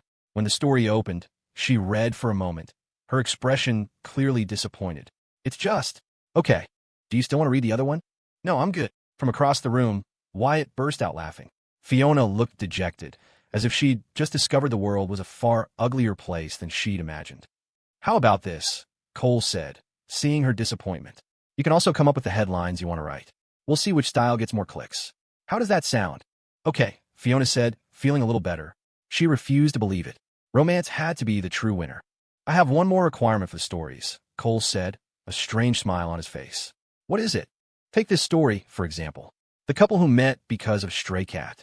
In the end, they should also break up because of that same stray cat. What? Why? A breakup isn't a perfect ending. Because regret, missed chances, and separation are what leave the most profound scars, Cole said with a serene smile. Tragedy is the best way to drive up engagement. Write a tragedy, break a couple up, and watch the numbers soar. All the popular short stories online are the ones that rip your heart out, the ones that make readers cry while demanding more. This new manager of his still needed some training. He'd see if she could adapt. If not, he'd have to find someone who could. That afternoon, he interviewed another 7 or 8 candidates for the promotions team. They were all juniors, capable, and a few were natural extroverts. One junior, in particular, stood out, a classic social butterfly. When they heard the salary Cole was offering, plus reimbursement for travel expenses, they were ecstatic. They desperately needed internship experience, and getting paid this well for it was a godsend. Plus, this was a startup. If it took off, getting in on the ground floor meant huge future benefits. Both of his companies now needed an administrative department. Cole had already decided on Jasmine. She was the only choice. With the growing number of employees, the role was essential. She could hire a person or two to help her and could even work remotely, dropping by the office occasionally. Soon, he'd need someone to handle payroll and benefits. An admin and finance department were non-negotiable. His finance chief, Luna, also needed to get up to speed soon. He worked until just after 5, planning ahead over to the original tea alchemist shop. His phone buzzed with a series of pings from Facebook Messenger. It was his campus queen. Serena. Cole. My feet are killing me. Spencer dragged me all over town today. Cole figured he'd be a bit late, so he'd better help out at the shop during the evening rush first. Only Wendy and the 2 new hires were there. Bree was taking the night off to study and catch up on classes she'd missed. He replied, "How about 8? I need to hit the library and catch up on some work." An audio message came back instantly. It was a long, drawn-out, melodious whine. "No, I need you know." The playful, cooing sound reverberated through Cole's very soul, a kitten scratching playfully at his left ventricle, then his right. The itch was unbearable. "Sorry, Wendy," he thought. "You're going to have to hold down the fort." Cole considered himself a man filled with positive energy, and easing his campus queen's aches and pains was his solemn duty. It was a vital role he was more than happy to fill. And now, she'd even started using those cute, drawn-out words. Ever since that night at the food truck strip, it was like she had unlocked a new level of flirtation. The woman was a natural. Here, he was a man with the worldly soul of a 32-year-old, and he was getting flustered, his heart hammering in his chest. His mind was filled with her impossibly cute face and those perfect, porcelain-white little feet. All right, time to move out. He had a crucial mission to complete. Serena said she was almost back on campus and told him to meet her at the law school's dining hall. Cole was hungry anyway, so he headed over to wait. He couldn't perform his duties on an empty stomach. The law school dining hall was only half full. Cole found a relatively empty table and scrolled through his phone while he waited. About 10 minutes later, while he was reading an article about PayPal's new promotional campaign, the low hum of the cafeteria was broken by a rising commotion. Listening closely, he realized it was an argument. A girl's voice was getting louder. "What is there to see? When have you ever asked to look at my phone? Why won't you let me see yours? You just don't trust me." Drama. Cole looked up. At a table by the window, a girl, maybe 5'3", stood up, clutching her phone behind her back. The ends of her hair were curled, and she wore a khaki trench coat that showed off a slender figure. 2 other girls sat with her. The guy she was yelling at had his back to Cole. He was about 5'9", dressed neatly. He had 2 friends with him as well. 3 on 3. The guy's voice was laced with a mix of hurt and stubbornness. "You can see mine. I just think that if we're together, we should be honest with each other. What's the big deal about looking? If you trusted me, it wouldn't matter whether you looked or not. So why do you have to look?" The guy, not a natural debater, was left speechless. His eyes were filled with a pained struggle. Finally, he managed to stammer out, "What's the harm in looking? Unless you have something on your phone I can't see. You just assume I have other guys in my DMs. You're so paranoid. You don't have a shred of basic trust. Let's just call it what it is. You're insecure." The girl went on the offensive, her voice becoming shrill. It seemed to vibrate through the entire dining hall. "And besides, so what if I'm talking to other guys? Is talking a crime now? Am I in solitary confinement just because I'm with you? Did I lose my freedom to have friends?" Like every other student in the vicinity, Cole could no longer focus on his phone. He was now a forced spectator. It was a scene that would become all too common in the years to come. Nothing new.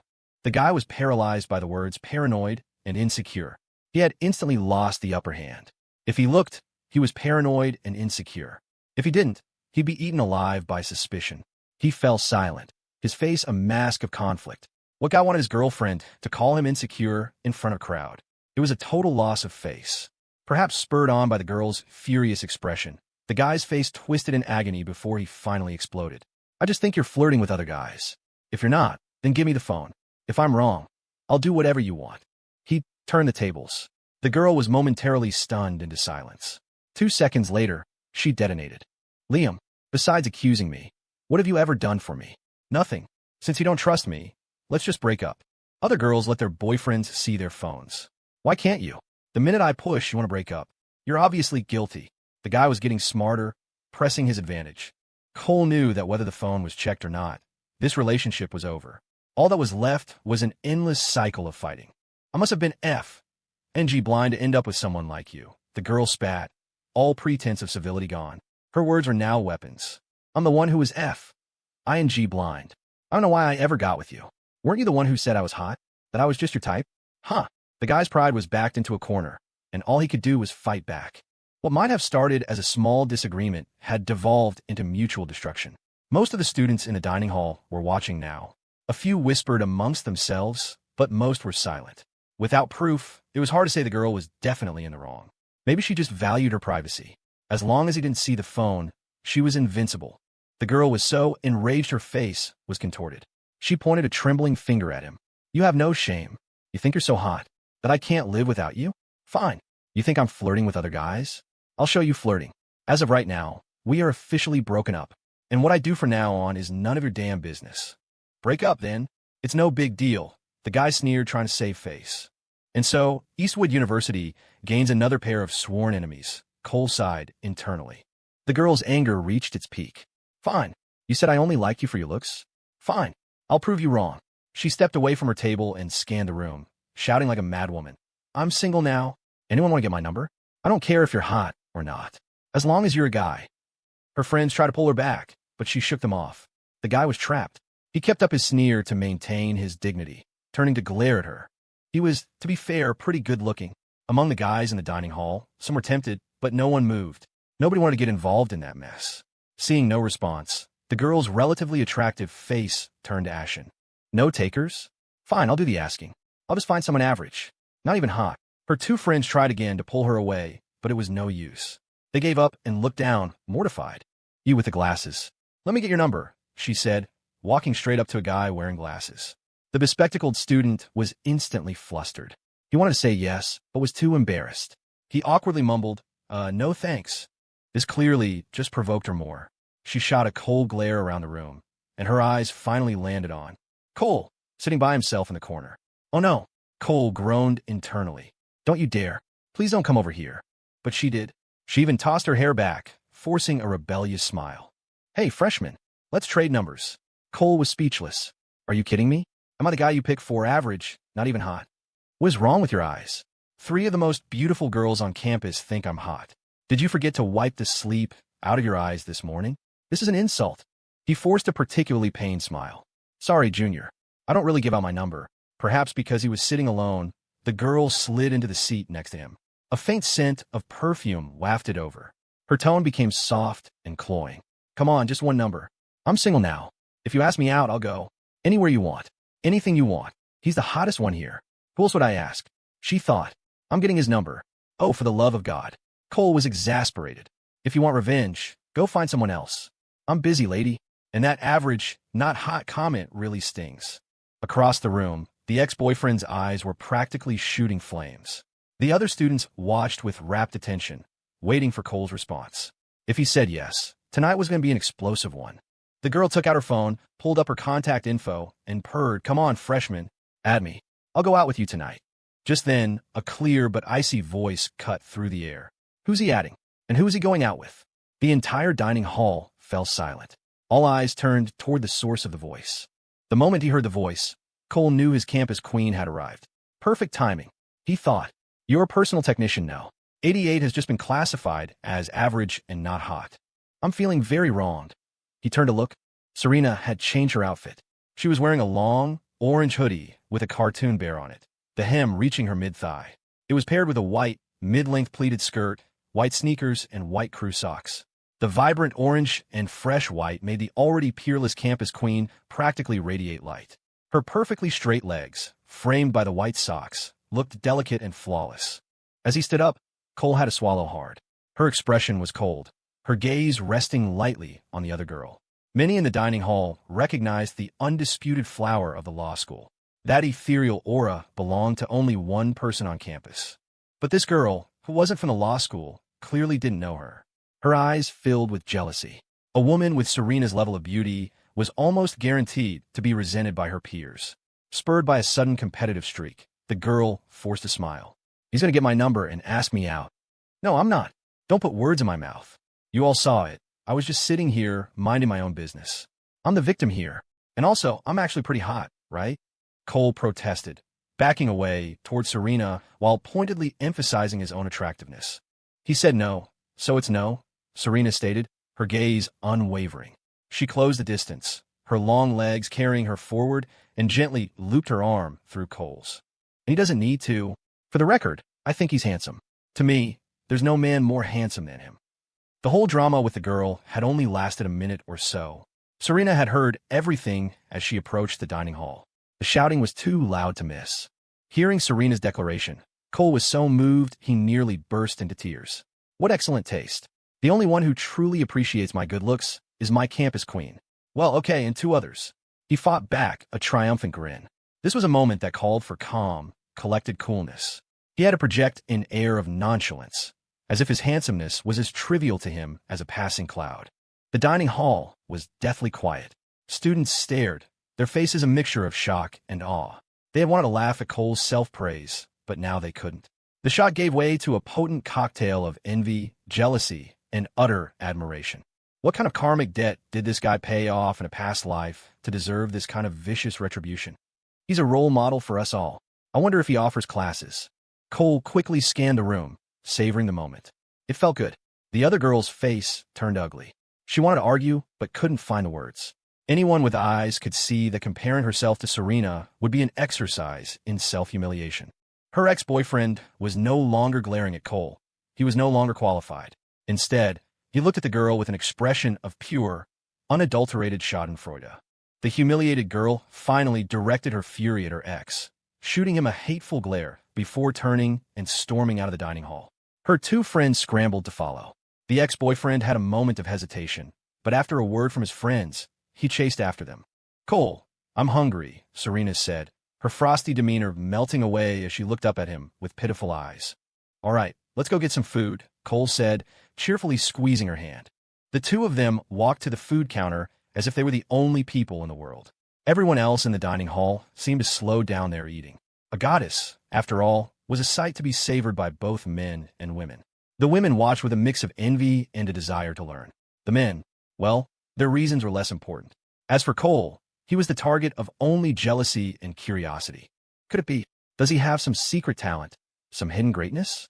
A few of the more daring girls wondered, their eyes slyly drifting toward his crotch. Cole was just trying to eat his dinner when he suddenly felt a chill run down his spine. He shifted in his seat, a strange feeling of unease washing over him. "Today, Spencer and I took the ferry, and then we went to sea." Serena began to recount her day's journey with enthusiasm. And then, Cole smiled, picking up a piece of lotus root with his chopsticks and feeding it to her. "And then we went to that old historic tower, the one from the poem. It was so crowded," Serena said, chewing the lotus root. With a sly grin, Cole then used the same chopsticks to snag a piece of chicken from her plate, popping it into his own mouth. Sensing the numerous eyes on them, Serena ducked her head in embarrassment and began shoveling rice in her mouth, her heart fluttering like a trapped bird. There's so many people, and he's being like this again. Does he really want to kiss me that badly? What do I do? I've never kissed anyone before. Will my lips swell up? The students secretly watching were all in shock. Is this really the flower of the law school? Men and women alike. They kept their faces neutral while cursing internally. A shameless couple. Are they going to let us eat or not? For some, it was a delicious dinner. For others, it felt like swallowing thorns. After eating, Cole took Serena for a walk to aid their digestion, listening as she recounted the rebellious coming-of-age story of her cousin, Spencer. They wandered, and soon they found themselves at the entrance to the Golden Bay residences. "Cole, where is this?" Serena asked curiously as he started to walk in. Though she asked, she followed him obediently. "For now, this is our home," Cole said with a mysterious smile. "Our home," Serena echoed, slightly confused, though her face was already turning pink again. She followed him into Building C, watched as he took out a key, and opened the door to apartment 2201. Stepping inside, she saw that it was a nice, spacious apartment. "Our home. I bought it," Cole said, a hint of pride creeping into his voice again. "What?" Serena's mouth fell open. "When did you buy this?" She wanted to ask how much it cost and how he could afford it, but she felt that would be improper. "A little while ago. You remember when I told you guys to bet on the World Cup?" Cole said, leading her on a tour of the apartment as he explained. "I remember," Serena answered automatically, then paused. The realization dawned on her. "Wait, Cole, how much did you win?" If she and her friends had made money, she couldn't imagine how much Cole himself had won. "A couple million. I got lucky and bought this place for a good price. And I also started 2 companies. They're just getting off the ground. After seeing the kitchen, he led her to the master bedroom. He'd already replaced the mattress and bought new bedding. It was convenient for resting. Yes, just resting. Definitely not for doing anything naughty here one day. When it came to his assets, Cole figured he should either say nothing or tell her everything. Serena's face was a canvas of astonishment. 2 companies? No wonder he's been so busy sometimes. As she sat on the sofa and listened to him lay it all out, Serena's eyes sparkled. She didn't care what the companies were or how much money was involved. The fact that he was telling her made her feel a special kind of joy. She loved this feeling, and he hadn't gone on a spending spree with his new wealth. He was building things. It gave her a sense of security and a dizzying feeling of admiration. It was rare to see someone with money who wasn't extravagant. Even her cousin Spencer was a big spender, not to mention others. Just a short while ago, she had been planning to ask Spencer for a loan of $1 million or $2 million to help Cole start business. Now, it seemed that wouldn't be necessary. As she listened, a weight lifted from her shoulders. What was I even stressing about? This is great. How much money is enough? Does he have to be some high-ranking official with immense power? Suddenly, she felt that Cole was the most wonderful person in the world. The sight of his profile made her feel faint. He was such a lecherous bad boy. Will he be like this with other girls? What if other girls come on to him? Should I kiss him? Serena's mind was a chaotic mess. Companies, money, none of it mattered anymore. All she could think about was kissing him. Should she? How? For how long? Cole glanced over and saw his campus queen's adoring, yet conflicted expression. He was inwardly gloating, though he kept his face a mask of calm. Hith. Pretty impressive, right? Blown away by my assets, aren't you? I may not be a 2nd or 3rd generation rich kid, but I'm something even better, a 1st generation creator. Cole, Serena hummed, her voice soft, sweet, and unbelievably coquettish. My feet are all sore and achy. The sound sent a shiver through Cole. Damn, her skills have leveled up. All right, come here. In the depths of his mind, the little devil on his shoulder cackled with greedy delight. The little angel lay defeated on the ground, feebly reaching out a hand and whispering, "No, a slow simmer tastes better." Okay, Serena whispered, her eyes shimmering. She glanced at the lights, then at the balcony. There were no buildings across from the balcony, just the main row below, and beyond that, the low-lying buildings and walls of the Eastwood campus. Her cheeks flushed. Cole, can you turn off the lights? Sure. Cole shot up and switched off the living room lights. It wasn't completely dark. The city lights from outside filtered in, casting a warm, yellow glow over the room. When he sat back down on the sofa, Serena said shyly, "Take off my shoes." After her shoes were off, Serena lay down, her eyes a mix of 5 parts shyness and 5 parts delight. For her, being with Cole was relaxing. It was a completely stress-free, joyful experience. There were no negative emotions, no pressure, no demands that she be a certain way. She enjoyed everything he did, which always felt measured and respectful. Having grown up in a family of public servants, she had been taught well. Her IQ and EQ were both high. She knew that Cole's lecherousness was limited, a playful, teasing meant to express his affection. It made her feel incredibly comfortable, and it was fun. She hoped this fun, interesting life could stay with her for a long, long time to come. Though he'd seen them many times, Cole still thought they were a work of art. Serena was tall, but she'd never done any hard labor, so her feet had been perfectly preserved. Cole glanced up at her face and saw she had shyly covered it with her hands. After half an hour of his meticulous attention, Serena was no longer hiding her face. Her watery eyes were fixed on him. A strange feeling bloomed in her heart. The more she looked at this person, the more handsome he became. Just looking at him made her happy and filled her with an immense sense of security. Is law school hard? Cole asked, wanted to help her relax from her academic stress. It's okay. Just a lot to memorize. It's a headache, she said. The topic change broke the spell of her shyness, and she instantly felt more at ease. Take it slow. Make sure you get enough rest, Cole said, a classic line of care that was really meant to make her even more comfortable with him. Okay, you too, Serena replied with a sweet smile. Half an hour later, Serena was curled up in Cole's arms, enjoying the extra service, a gentle back rub. After a while, Cole noticed she had gone still. Is she asleep again? Then doesn't that mean? Hit. He gently squeezed her earlobe and intentionally breathed on it, testing to see if she was really asleep. The body in his arms suddenly trembled. It startled Cole. He looked down and saw her eyelashes were lowered, completely still. She seemed to be sleeping soundly. He relaxed, and continued his explorations. The body in his arms shifted again, burrowing deeper, her head burying itself in his armpit. Cole stopped, listening for a moment. Her breathing seemed even. She must still be asleep. Based on past experience, she'd probably be out for an hour or so. He felt at ease. But the head buried in his armpit had trembling eyelashes and furrowed brows. She was biting her lower lip, her mouth sometimes falling slightly open. Why does he like doing this? And his hand. Serena was dying of embarrassment, but could only feign sleep. Thankfully, that hand wasn't touching any of the truly sensitive places. But it still felt so strange. Why? After a moment, that strange feeling intensified, becoming something else. She couldn't help but open her mouth, biting down hard, an expression of what looked like exquisite agony on her face.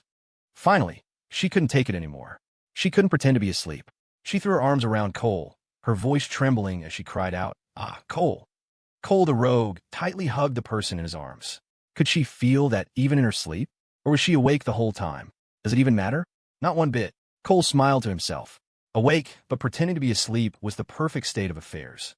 A few minutes later, Cole sensed that the person in his arms was truly asleep this time. He took off his jacket and gently draped it over her legs. The living room was quiet. He lightly stroked her back, gazing out at the distant city beyond the balcony as the fire in his blood slowly cooled. Serena was wonderful, but it wasn't time yet. In matters of the heart, physical pleasure wasn't the deciding factor. If he didn't care about the long term, he could indulge himself whenever he wanted. But for a girl with Serena's personality, he had to control the heat. This wasn't a microwave dinner. This was a slow-cooked brisket. It needed blanching, marinating, caramelizing, and simmering. Only then could it become a true masterpiece. From his initial thoughts of petty revenge to now, he had to admit something else had taken root in his heart. The stronger that feeling grew, the more he had to exercise restraint. His ambitions were vast, and they required great perseverance. Listening to the sound of traffic below, Cole began to think about what he needed to do next. Tomorrow, he had to train the promotions team, teach them how to expand to other universities. He also needed to integrate PayPal into the Tea Alchemist payment system. Their reps would probably come knocking soon. After that, his focus had to be on headline today. Time passed in warm tranquility. Nearly an hour later, Cole glanced down and found Serena staring up at him, her almond-shaped eyes bright and wide open. When did she wake up? Seeing she'd been discovered, Serena quickly buried her face in his armpit again. Cole patted her bottom. Why didn't you tell me you were awake? I just didn't want to. You're too bad. I'm never talking to you again, she said, her voice muffled. What did I do that was bad? Cole whispered teasingly in her ear. Serena squirmed, kicking her feet. MPH, I'm not telling. You're just bad. Cole repositioned her, so she was lying comfortably again and stroked her head. A wave of tenderness washed over him. A true sweetheart like her really wasn't cut out for a life in politics. It would surely make her miserable. He said gently, how about you become our family's legal counsel in the future? Forget about being a civil servant. A legal department was inevitable, and having Serena at its core would be perfect. But the status of a government official versus a corporate legal counsel was worlds apart. He wasn't sure she'd be willing to give up the power and benefits of the former. He didn't have complete confidence. But to his surprise, Serena suddenly shot up and threw her arms around his neck. Yes, I want to be your legal counsel. I don't want to be a civil servant. But you can't make me work overtime. Serena pouted, shaking her head with acute, childish glee, her eyes sparkling with joy. Her cherry-like lips were inches from his, her milky breath making Cole feel a sudden urge for a glass of milk. She agreed just like that? Cole was a little surprised. He smiled. No overtime. Your work hours are completely flexible. He thought to himself, no overtime, but you'll have to give me nightly reports. Daytime reports would work too. Still, he felt the need to offer a meaningful reminder. You have to be sure about this. Being our family's legal counsel is a lifetime appointment. The campus queen, his arms suddenly shifted, rising up to kneel on his lap and wrapping her arms around his neck again. She lifted her chin and, like a child, said sweetly, I've thought about it. It's what I want. All right, then I'll be counting on you from now on, Cole said, deeply touched, as he gently stroked her dark hair. Nice. I just saved myself a chief legal officer salary. MHM. Then I'll specialize in civil and commercial law. And I'll get a PhD for you. Wow. So our family will have a doctor of law. Of course. But won't getting a PhD be exhausting? Not really. I could take my time. All right, my future doctor of law. Please address me as CEO Cole. No. Then what will you call me? Big brother. That's not right. Then what do you want to hear? I want to hear. You call me. Cole leaned in close to her ear and whispered something wicked with a grin. How can you be like this? You're so, that. Serena's face flushed crimson with embarrassment, and her body bounced in protest. She fidgeted for a long moment. Just as Cole was about to give up on unlocking the achievement, she suddenly pressed her lips to his ear and whispered the requested word. As soon as it was out, she buried her face in his neck, mortified, her body squirming. You're really so that, making me say such things. That single word sent a tidal wave of pleasure through Cole, a feeling so intense it could have circled the globe 2.5 times. Sorry, Dad, didn't mean to poach your title, but here we are. Cole suddenly felt something wasn't quite right. He paused for a few seconds, then held her tighter. Yes, just like this. Just like what? Just like what? Oh no. Yes. You villain. After a bout of mutual torment, Cole managed to suppress the little devil in his brain once more. He chalked it up to endurance training. Positive energy maxed out. Serena seemed a bit tired, lying limp against him for a long while before recovering. They held each other like that until after 10, before finally leaving the Golden Bay residences. By the time Serena made it up to her dorm room balcony, she could only see Cole's retreating back. He ran off again without waiting for me. She watched with a hint of longing until his figure disappeared from sight. Inside the dorm, she gave Zoe a hasty greeting and grabbed her pajamas to go shower. The next morning, in the Student Venture Lab's public conference room, this meeting had to be quick. Other startups were waiting to use the space. 8 members of the new promotions team sat around the table, notebooks and pens in front of them, listening to their freshman boss's training session. All right, let's go over our product. Our website is called Headline Today. It's a platform built on compatibility, coexistence, autonomy, personal creation, and personalized reading, Cole began. Everyone can show off, brag, and create their own legends on it. And they can gain fans, make money, become internet celebrities, even get ad deals. Cole explained the advantages of Headline Today in the simplest terms possible, then moved on to promotion strategies. 2 people will be assigned to each university. You'll go directly to the student government, post on the campus online forums, and hire students to set up promotional booths on campus. The booths should be positioned at dorm entrances and other student gathering spots. You have the authority to make temporary hires, and your first product pitch will be to them. How well they pitch depends on how well you train them. Also, the booths can take different forms. You can have a physical booth, or you can have a stealth booth, infiltrating the customer base directly. Tell the student government that will pay the temp staff $80 for an 8-hour day. I'll arrange for the funds this afternoon. In 2010, campus work-study jobs paid around $8 an hour. Offering $10 was a great deal, especially for an easy gig that basically involved hyping up a new website. Cole then broke down the concepts of physical and stealth booths, drilling the ideas into his new employees' minds. While they're working the booths, you have another important task. You will patrol, record their work, and identify the top performers. In other words, your targets are the student government and the people you hire. Of course, you yourselves need to be in promotion mode at all times. On the first day of the launch, you'll all come with me to Eastwood Tech. I'll give you a demonstration. The 8 students all had some part-time job experience, and anyone applying for a promotions role naturally had the confidence and comprehension skills for it. The fact that their boss was going to demonstrate personally boosted their confidence. If they couldn't figure it out after seeing it done once, they'd have to question if they were cut out for the job. Cole, who had been observing their micro-expressions, was satisfied. He had high hopes for these 8. The promotion department would only get bigger, and they would be the foundation for expanding to universities in other cities. If they passed this test, each of them could become a leader. He wouldn't mistreat them. After answering a few questions, Cole said, "Now let's go to the office and get some hands-on experience with the site." The particularly active junior was Yvonne. She was at least a 7 out of 10 in looks, with an incredibly outgoing personality, a true social butterfly. She was also a quick learner with high emotional intelligence. Cole had been watching her the most. If he trained her well, she would be a top-tier promotions and marketing talent, and the obvious choice to lead the department.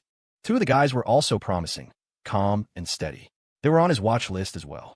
3 business days later, Headline Today's internet security registration was complete. Thanks to the engineering and content teams working overtime, the website had enough content to go live, and more was being added continuously. Each editor had dozens of accounts they were using to post. The 8 promoters had been practicing their pitches, ready to go at a moment's notice. Cole went to the Venture Lab's administrative office to find Tanya. "Tanya, I noticed the office next door has been empty. Can I rent that one too? I'm running out of space." You need another one? Tanya asked, surprised. Yeah. As you can see, I've got a lot of people now, and I still need to build a content moderation team and a customer service team. Okay, let me ask the director, Tanya said. A minute or two later, she was back. The director said it's fine. You can start using the office now and just get the paperwork done when you have time. Thanks, Tanya. And please thank the director for me. Cole was thrilled. It had gone so smoothly. He knew, however, that the administration was definitely keeping an eye on what he was doing. He just hadn't expected them to be so accommodating as to let him handle the paperwork later. The next morning, everyone, I'd like to introduce our new director of administration for headline today, Ms. Jasmine Yang. Cole announced to his current employees. Hello, everyone. I'm Jasmine Yang. I'll be handling logistics for all of you from now on, Jasmine said with a poised and graceful smile. Today, Jasmine was wearing a casual white blazer over a thin black cashmere t-shirt and jeans. She also wore a watch, giving her an air of mature, sharp competence. Faced with such a stunningly beautiful woman, the room fell silent for a moment, everyone too stunned to react. After a beat, Yvonne started clapping, and the others jolted back to reality. A wave of applause filled the room. Having a beauty of this caliber in the office was certainly easy on the eyes. Unfortunately, Cole added, Director Yang won't be working from the office full-time. If you have any administrative matters, you can contact her. Please get her contact info. From now on, Jasmine would handle all the onboarding paperwork and would be in charge of hiring for her own department. Cole was more than happy to be a hands-off manager. As the company grew, Jasmine would eventually be an executive-level director of administration. Hearing this, the guys in the room looked disappointed. Only Yvonne immediately went up to her, enthusiastically adding her on Messenger. A woman's intuition told Yvonne that Cole's attitude toward Jasmine was different. It almost felt like the boss was the junior, and this director of administration was the real authority. Jasmine calmly added everyone, noted their names, and immediately created a work group chat. Once that was done, Cole took the 8-person promotions team and Jasmine to the student government office at Eastwood Tech. At the Student Activities Center, they met with the head of the publicity department, a student named Amanda, whom Cole had contacted the day before. Amanda was about 5'3", an easy 8 out of 10 in looks. You didn't get to be head of publicity without being presentable. When she saw Jasmine, Amanda was visibly taken back. Who didn't know the recently departed star of the dance society? Jasmine, what are you doing here? Jasmine smiled and greeted her. This is my little brother. I'm his director of administration. Little brother? Amanda looked at Cole, her expression a mix of curiosity and amusement. So this is the little brother who snatched his sister away on stage. The story had spread all over campus. Rumor had it that Trevor, the guy with the guitar, was still furious. The promotions team members exchanged looks of dawning comprehension. After some pleasantries, they all sat down. Cole gave a brief introduction of his company's product and then got straight to the point. Amanda, I'd like to post a promotional article on the university's online forum and website, and also put up some signs around campus. As for the fee, name your price. Promoting on campus required an advertising fee, though it wasn't much, especially in 2010. These fees were a major source of funding for student government clubs. Amanda couldn't help but glance at Jasmine, who just smiled. Amanda, just charge what you normally would. Amanda immediately understood. Jasmine might have a reputation for being aloof, but she was always proper in her dealings. Cole, if you want to be on campus for a week, how about $2,000? Amanda, how about this? I won't bring any outside staff. We'll hire 20 promoters directly from Eastwood Tech. We'll pay them a daily wage of $80 for an 8-hour shift, settled at the end of each day. In that case, would a fee of $500 be acceptable? $500? Amanda considered it. This kind of promotion barely used any resources, and it provided 20 part-time job opportunities, which would reflect well on the student government. It would be a nice line on a resume. Okay, but the fee has to be at least $800. Deal. They signed a simple agreement on the spot. Cole left one male and one female promoter behind. The extroverted Yvonne was being saved for the toughest assignment, pioneering the most distant university. He gave the 2 remaining promoters a few more instructions and then left with the rest of the team.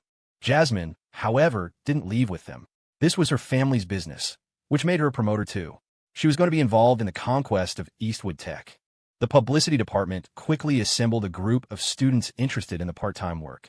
In a small meeting room, Jasmine and the 2 promoters trained the 20 new hires. Jasmine led by example, describing her own experience using the site. With a campus celebrity like Jasmine present, the 20 students were much more relaxed. They decided to forego physical booths, instead fanning out across campus and spreading the word in their group chats. On the athletic field, holy crap, Jasmine Yang has a page on some new website. There are pictures, a skinny guy yelled. Where? What? The guys nearby were immediately drawn in. Who didn't want to see pictures of Jasmine Yang? My roommate told me. It's a site called Headline Today. He just registered, and the system recommended girls from our school. The guy excitedly showed them his messenger chat. For real? You're not being punked? One guy asked doubtfully, leaning in to look at the phone. There are pictures. How can it be fake? The skinny guy showed them the screenshot in the chat. The other guy zoomed in. It was really Jasmine's profile, complete with a photo. Whoa, it's real. What's the website? My roommate said it's called Headline Today. Anyone can post pictures and videos, and the site will recommend your content to lots of people. If they like it, they become your fans. My roommate said you can even make money. Isn't that just like a blog? No, it's different. A blog doesn't recommend your articles. Unless you're a big shot, no one's going to see your stuff. A few other guys who had been chatting on the field wandered over. Where's Jasmine's page? Go to Headline Today. Calm. I'm heading back to my dorm to check it out. The skinny guy was practically vibrating with excitement. The others watched him go, still half believing. You can make money just by posting pictures and videos? I don't know. Let's try it. I just want to see if Jasmine really registered. What was it called again? Headline Today, I think. A short distance from the field, the skinny guy met up with a girl standing by the side of the path and gave her a subtle nod. The girl then walked back toward the field, heading for another group of students. The skinny guy, meanwhile, took a detour toward the badminton courts to repeat the performance. Using Jasmine as the hook, they could always grab the attention of a certain number of people, even girls. Everyone knew Jasmine was picky. She didn't even have a Twitter account. Why would she be interested in this Headline Today site? In the men's dorms, people were already logging on. The registration page was free, so why not give it a shot?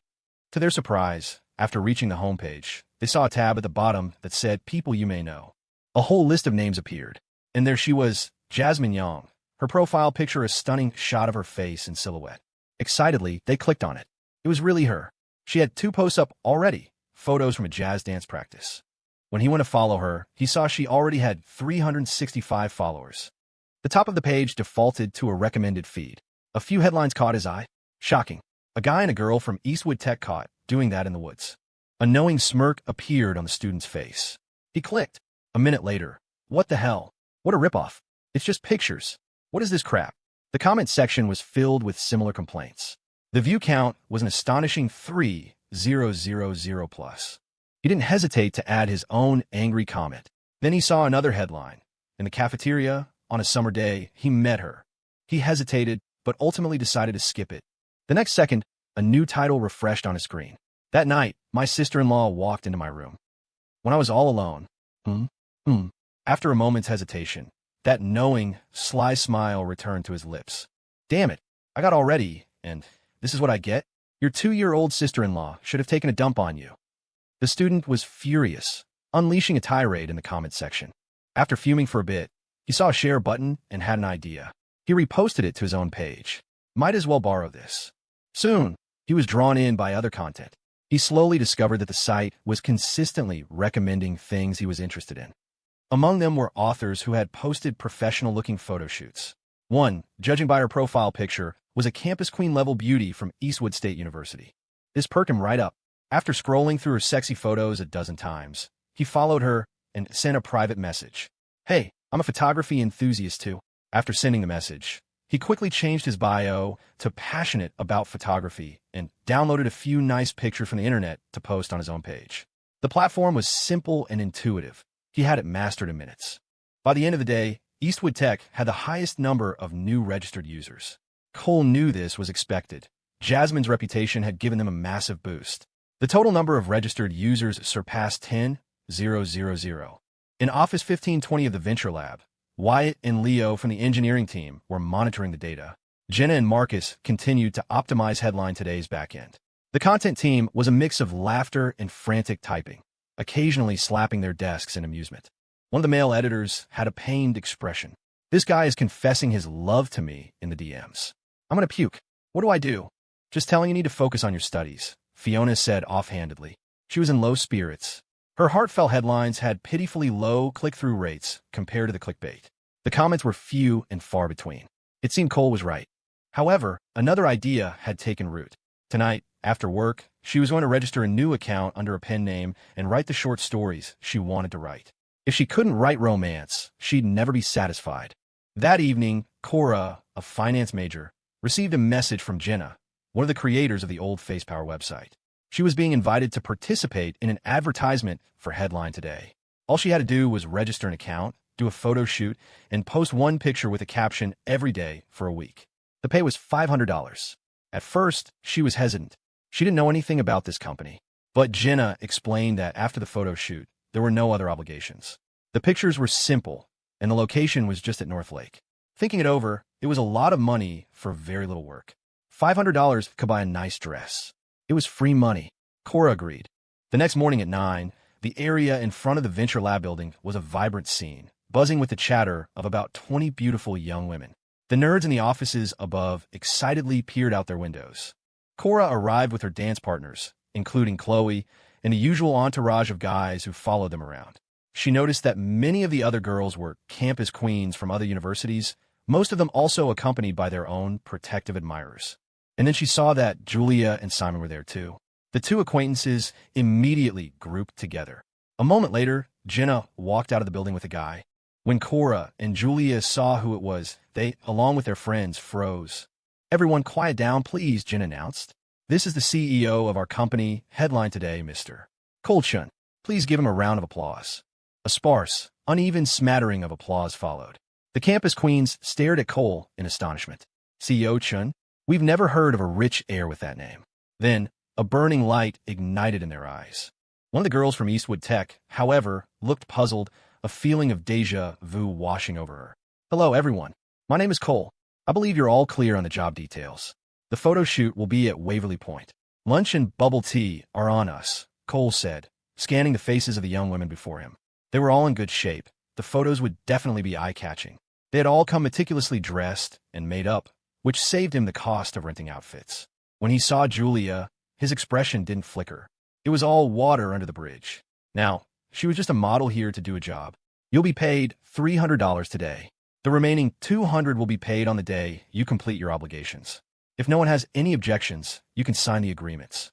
The campus queens exchanged glances. There were no major objections.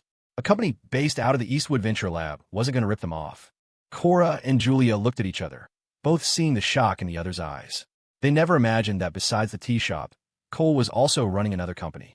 Cora had a vague recollection of hearing someone talk about it as she left the library one day, but she'd never been interested in that sort of thing and had paid it no mind. She never dreamed it was Cole. At that moment, Cora was consumed by regret. If only I hadn't been so cold to him in the cafeteria that day. If I had been friendlier, sweeter, even if nothing came of it, we could have at least been friends. Ever since the tea shop incident and the sponsorship fiasco, she'd been feeling pangs of remorse. Now, it was a gut-wrenching regret. Was there still a chance? I'm not bad-looking, right? She wondered. Julia was also filled with regret, but hers was mixed with more astonishment and determination. She already knew the Tea Alchemist had opened a second shop, but she had no idea about this other company. If I had known, I would have swallowed my pride and gone to the tea shop every single day. I would have gotten his number. She thought. I was too hasty that day, and I missed my chance. If I could get with him now, I'd have the halo of being the girl who was with him from the beginning, who supported him through the struggle. My position would be rock solid. The perks would be incredible. Designer clothes, brand name bags, a little BMW, and no, I have to try again. No matter what. A glint appeared in Julia's eyes. She lifted her left hand as if to scratch her right ear, and under the cover of her elbow, she secretly tugged at the neckline of her cashmere V-neck. She pulled it down, transforming it into an off-the-shoulder top, revealing a pale expanse of her chest. Simon happened to turn his head and saw Julia's new neckline. A complex mix of emotions washed over him. He wanted to say something, but he lacked the standing to interfere with her freedom. He couldn't handle Julia's temper, but saying nothing felt awful. The thought of his goddess doing a photo shoot for this poser made him close his eyes in agony, his mind flooded with images of her being stolen away. Standing at the front, Cole's gaze swept over the group, and he had to fight to keep a straight face. "Seriously, Julia? You're pulling this move again? In the presence of a natural D-cup, that's not going to cut it. And your knight, in shining armor, is standing right next to you. Give a guy a little respect, will you?" Cole said, "Please wait a moment. The agreements are on their way. But I want to remind all of you of one thing. This photo shoot is an opportunity for you. If you keep posting to your accounts, you'll earn back this $500 countless times over in the future. Just as he finished speaking, the soft sound of footsteps approached. Jasmine, looking cool and composed, walked over holding a stack of freshly printed agreements. A young woman from the content team followed with a box of pens. One for each of you. Please review it. And if you have any questions, you can ask, Jasmine said calmly. The campus queens were stunned for a second, completely forgetting what Cole had just said. Who among them didn't recognize the woman who had once received the most votes on Face Power? Cora and Julia looked at each other again, their expressions complicated. With Jasmine here, did they even stand a chance? Director Young, I'll leave this in your hands. I'm heading back to the office, Cole said in a formal tone. It wasn't that he wanted to call her that, but Jasmine had insisted. Whenever she was present in a professional capacity, he had to use her title to avoid giving the impression of a family-run workshop. Of course, CEO Chun, Jasmine replied, just as formally. Looking at that beautiful, composed face, projecting an air of cool professionalism, Cole suddenly felt a surge of heat. He began to enthusiastically plan the future layout of the CEO's office. It'll need a big sofa, and I'll have to get the soundproofing done right. The 20-some young women set off, their moods a complex jumble. Cora and Julia were deeply disappointed because the one leading them wasn't Cole, but Jasmine and two photographers. Julia cursed her bad luck, glancing down at her V-neck turned off the shoulder top, her heart aching. This was an expensive shirt. I wonder if I can fix it. Once they reached North Lake, the girls' spirits lifted. It wasn't much work for $500. Plus, they were getting professional photos taken. They might as well treat it as a fun day out. Each one of them showed off her best angles, some acting pure and innocent, others cool and aloof. Facing the lake breeze, they let their hair dance in the wind, sometimes letting it fall across their faces for a half-hidden, mysterious look.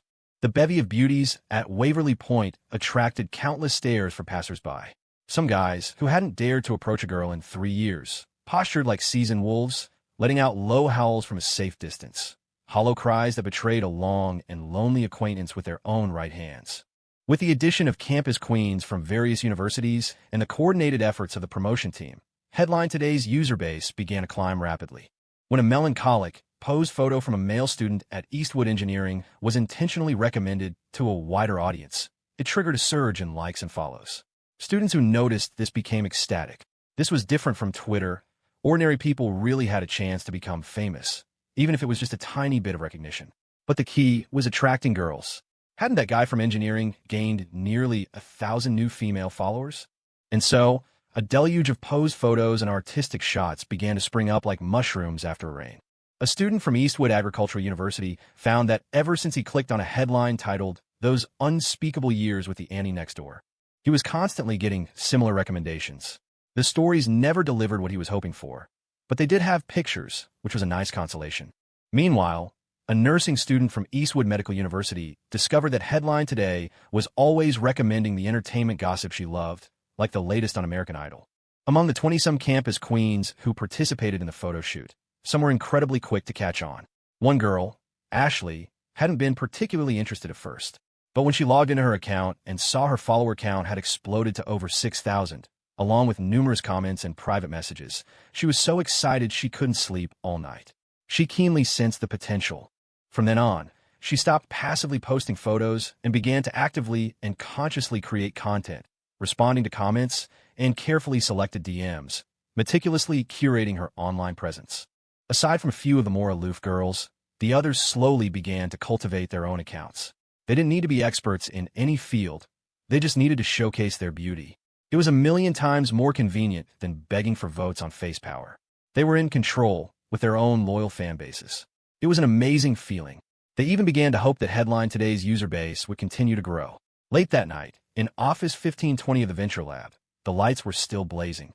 Cole stayed behind with the engineering department, monitoring the back-end data. The number of registered users had surpassed 200,000, and almost all of them were active. They were nearly all students. Since it didn't cost anything, they'd log on to kill time. Those without computers went to the campus internet cafes.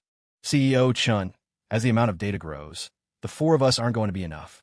We need to hire more people, and we need more servers, Wyatt said, his expression weary, a hint of concern for Cole's finances in his eyes. They were still constantly improving the system, and the rapid user growth was putting immense pressure on data analysis. The algorithm required a powerful backend to support it. To meet Cole's demand for a good user experience, they had to keep optimizing the front-end framework, rendering speed, and page load times. Hire them. You decide who you need. And don't worry about the money, Cole responded decisively. Professional matters had to be left to the professionals. His job was to handle the logistics. His short-term goal was to capture the Rockford University market. As long as he didn't expand beyond that, he had enough cash to burn. The tea shop was also bringing in a decent daily revenue. And if he could just hold out until March or April of next year, he could cash out enough of his Bitcoin investment. There were still many things to worry about. Cashing out would take a lot of time. He couldn't just dump all his Bitcoin at once. He'd have to sell it off in small increments. And he'd lose a portion to exchange fees and currency conversion rates. But that didn't matter. It was all found money anyway. It was only because of the current regulatory environment that this was possible. In the future, it might be flagged as illegal money laundering. He'd never see a dime. His accounts would be frozen one by one. Of course, with enough proof, it was possible to get them unfrozen, but only possible. Or if the receiving account was already overseas. Wyatt, you guys need to take a couple of days off in shifts. You can't afford to burn yourselves out, Cole said, clapping him on the shoulder. Even though they were short-staffed, he had to make them rest. They were his most valuable assets. All right, I really do need to sleep for a solid day. We'll split into 2 teams and rotate, Wyatt said. He knew this wasn't the time for pleasantries. He was truly exhausted. A month later, Rockford entered the early days of winter. Students donned their heavy coats, and the Tea Alchemist had long since rolled out its hot drink menu. With a large number of users now creating their own content, Headline Today was filling up nicely, which in turn attracted even more students to register. In this era, there were no other websites with a similar personalized recommendation feature. Headline Today was one of a kind. It had sparked a passion for creation and self-discovery in countless university students, allowing the site to grow at a fantastic pace, creating a new trend on campus. The engineering department had expanded to 8 people, the promotions department to 12, with 2 content moderators and 2 customer service reps. Yvonne officially became the head of the promotions department. She was a trailblazer. While others were still struggling with their first university, she had already conquered hers and was launching an assault on the second. Cole had personally inspected her work. Knowledge of Headline Today was widespread on her target campus, and that was enough. Another late night. After analyzing the back-end data with the engineering team, Cole finally headed back to his dorm. As soon as he walked in, he saw Preston posing dramatically while Javier took pictures of him. Seeing Cole, Preston sprang up, his hands outstretched, and a huge smile on his face before he even landed. CEO Chun is back from work. You must be exhausted. He grabbed Cole's hand and shook it vigorously. What's up? Cole asked, playing dumb. Nothing. Just wanted to welcome our CEO. Here, have a seat. Preston obsequiously pulled out a chair. If you have something to say, say it. Well, CEO Chun, you see, I only have 200-some followers. As your roommate, you must feel embarrassed for me, right? Don't worry, I've never looked down on you. So, can you give me an internal recommendation or something? Let her bro get famous. The court is dismissed, cold deadpan. Old Chun, are you going to leave me to die? All I want is to be one of those. What did you call them? An influencer. Preston's voice was filled with crocodile tears, his acting skills on full display. What's in it for me? Cole asked deliberately. I'll cede the title of most handsome in room 305 to you. My looks are as trivial to me as a passing cloud. Then, Preston offered several other benefits that had zero value, but Cole remained unmoved. They were roommates, so an internal recommendation wasn't out of the question, but it had to be for something unique. Cole thought for a moment. I'll give you an idea.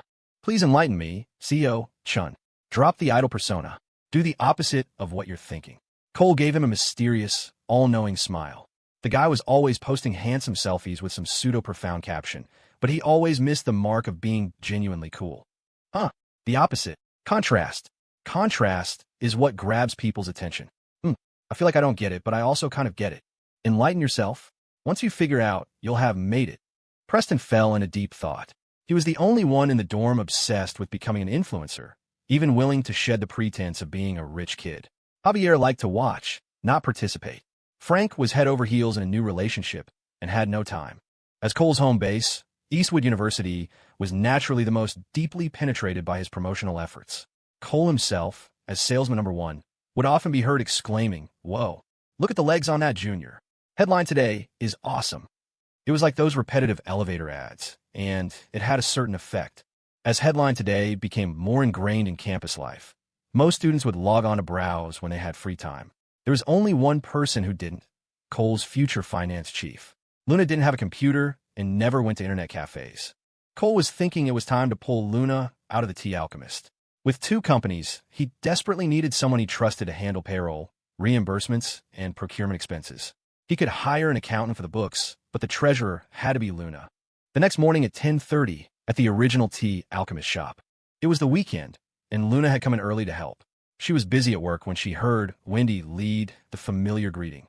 "Welcome to the Tea Alchemist. What can we get for you?" Luna echoed the greeting before looking up. The first thing she saw was a stunningly beautiful woman, and she couldn't help but be impressed. Her features were the most perfect she had ever seen on another woman. She was dressed elegantly and gracefully, her expression calm, her eyes full of life.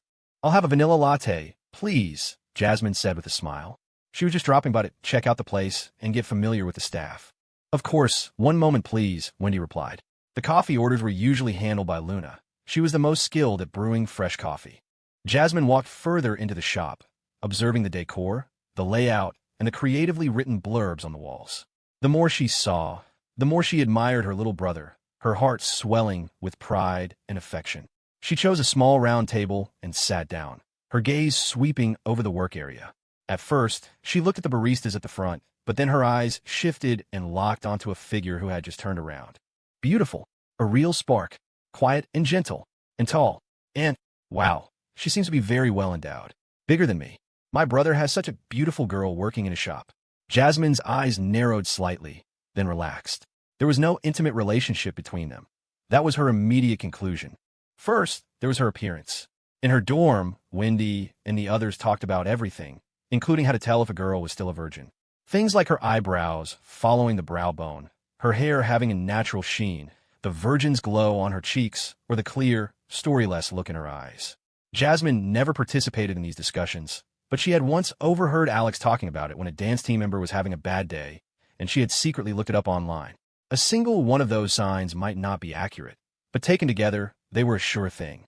She knew her own eyebrows were smooth and close together. Second, there was logic. If they were intimate, he probably wouldn't have her working in a bubble tea shop.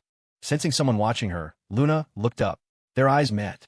For some reason, Luna felt a sense of kinship with this beautiful older woman. It was a strange feeling. She didn't know her, yet she didn't feel like a complete stranger. They both smiled at each other.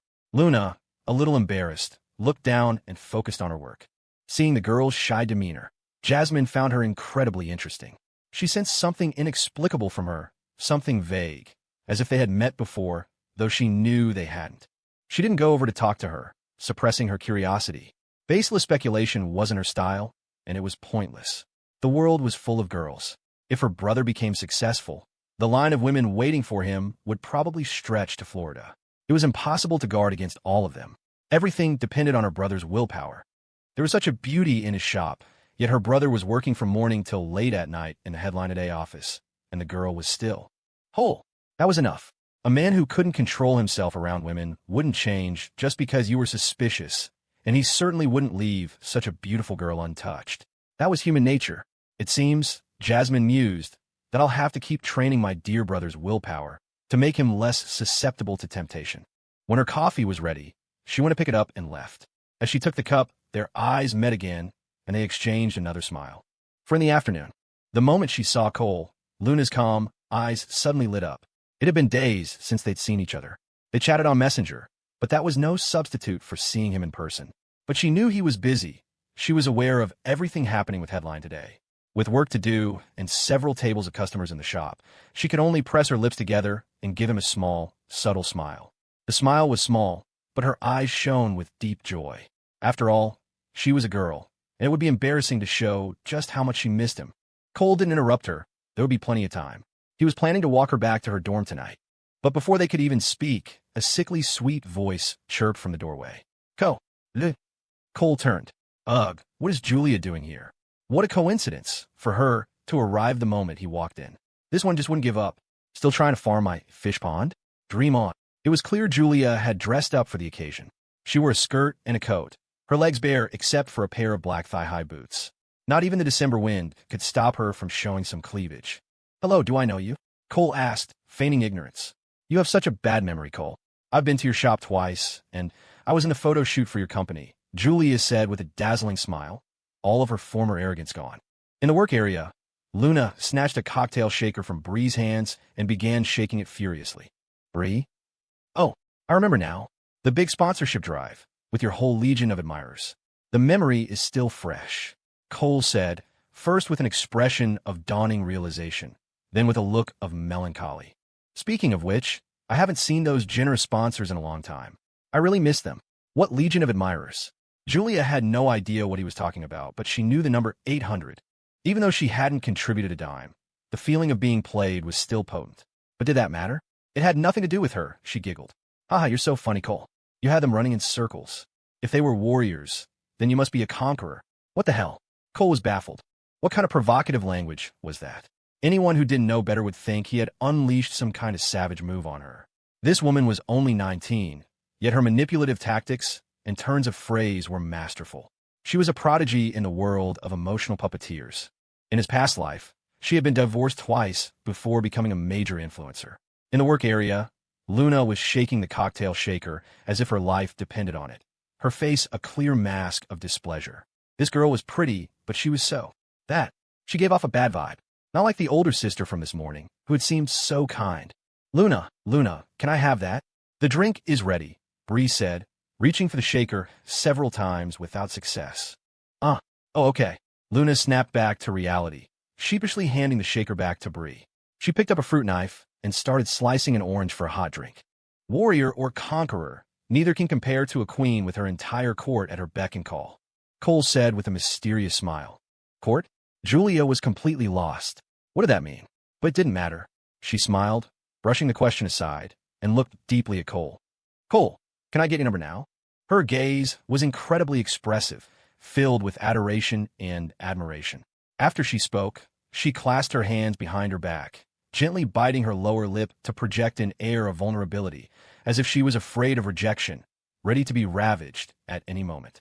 But Cole, no longer a naive virgin, could only sneer internally.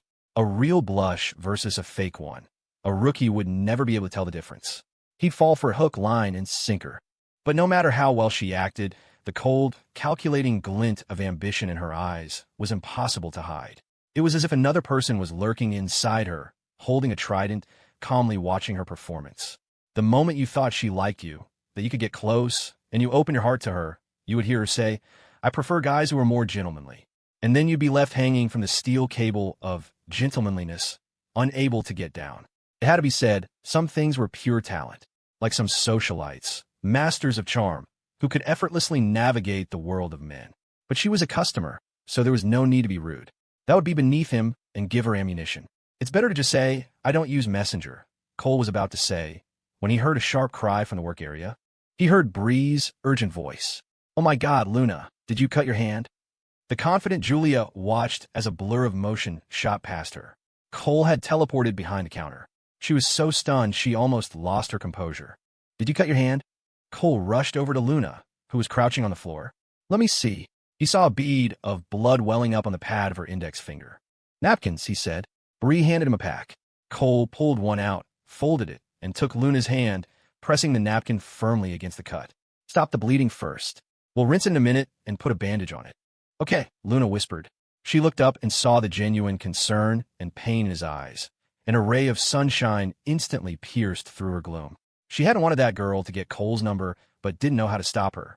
In a moment of distraction, she'd sliced her finger. Cole held the pressure for a moment, then carefully lifted the blood-stained napkin. The bleeding had stopped, revealing a centimeter-long cut. Come on, let's rinse it. He pulled her up and led her to the sink. The two newer employees moved aside. They weren't surprised. They had long known that their boss had a special place for Luna. After rinsing her finger, Cole gently patted it dry with another napkin before applying a bandage from the shop's first aid kit. Outside, a slightly awkward Julia hadn't left. Instead, she had sat down at a round table and ordered a bubble tea. A good hunter, if the prey was worthy, had to be patient. But when she saw Luna turn around, her pupils constricted. A sense of foreboding washed over her.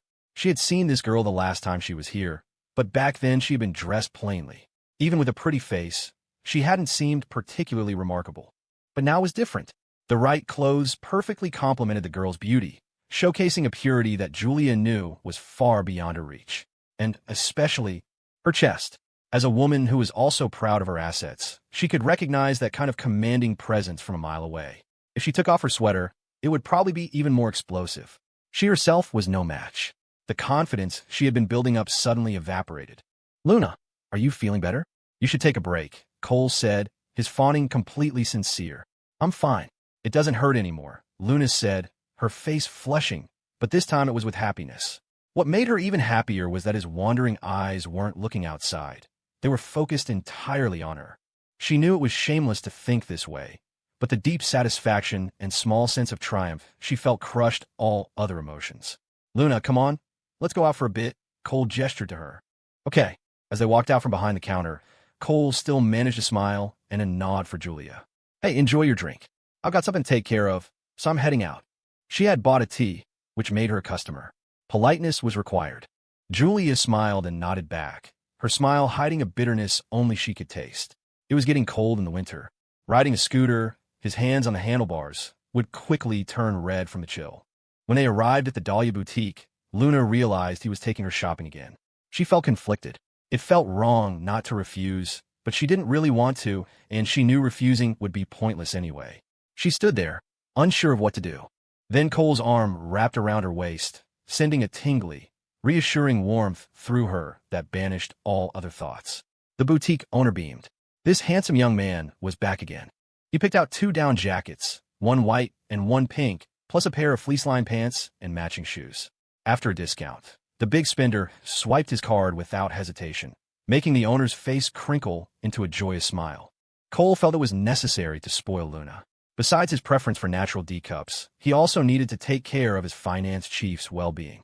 As for Jasmine, she didn't lack for clothes. In fact, she was the one who bought clothes for him. Cole had a big gift planned for her birthday. He had also wanted to buy clothes for Serena, but she had told him 2 days ago that her father was having some sent over. So he decided to get her something else for her birthday instead. Only Luna was all alone, with no one to rely on but him. As his trusted confidant and future head of finance, he couldn't let her feel neglected. He brought up the work matter that evening as he walked her back to her dorm. They didn't take the scooter, walking back to campus together. "Luna, from now on, you can go to the tea shop whenever you want, but your main job will be to handle the finances. You don't have to work a fixed schedule. Just handle payroll, reimbursements, and paying for supplies," Cole said, his arm around her slender waist, his hand getting a little restless.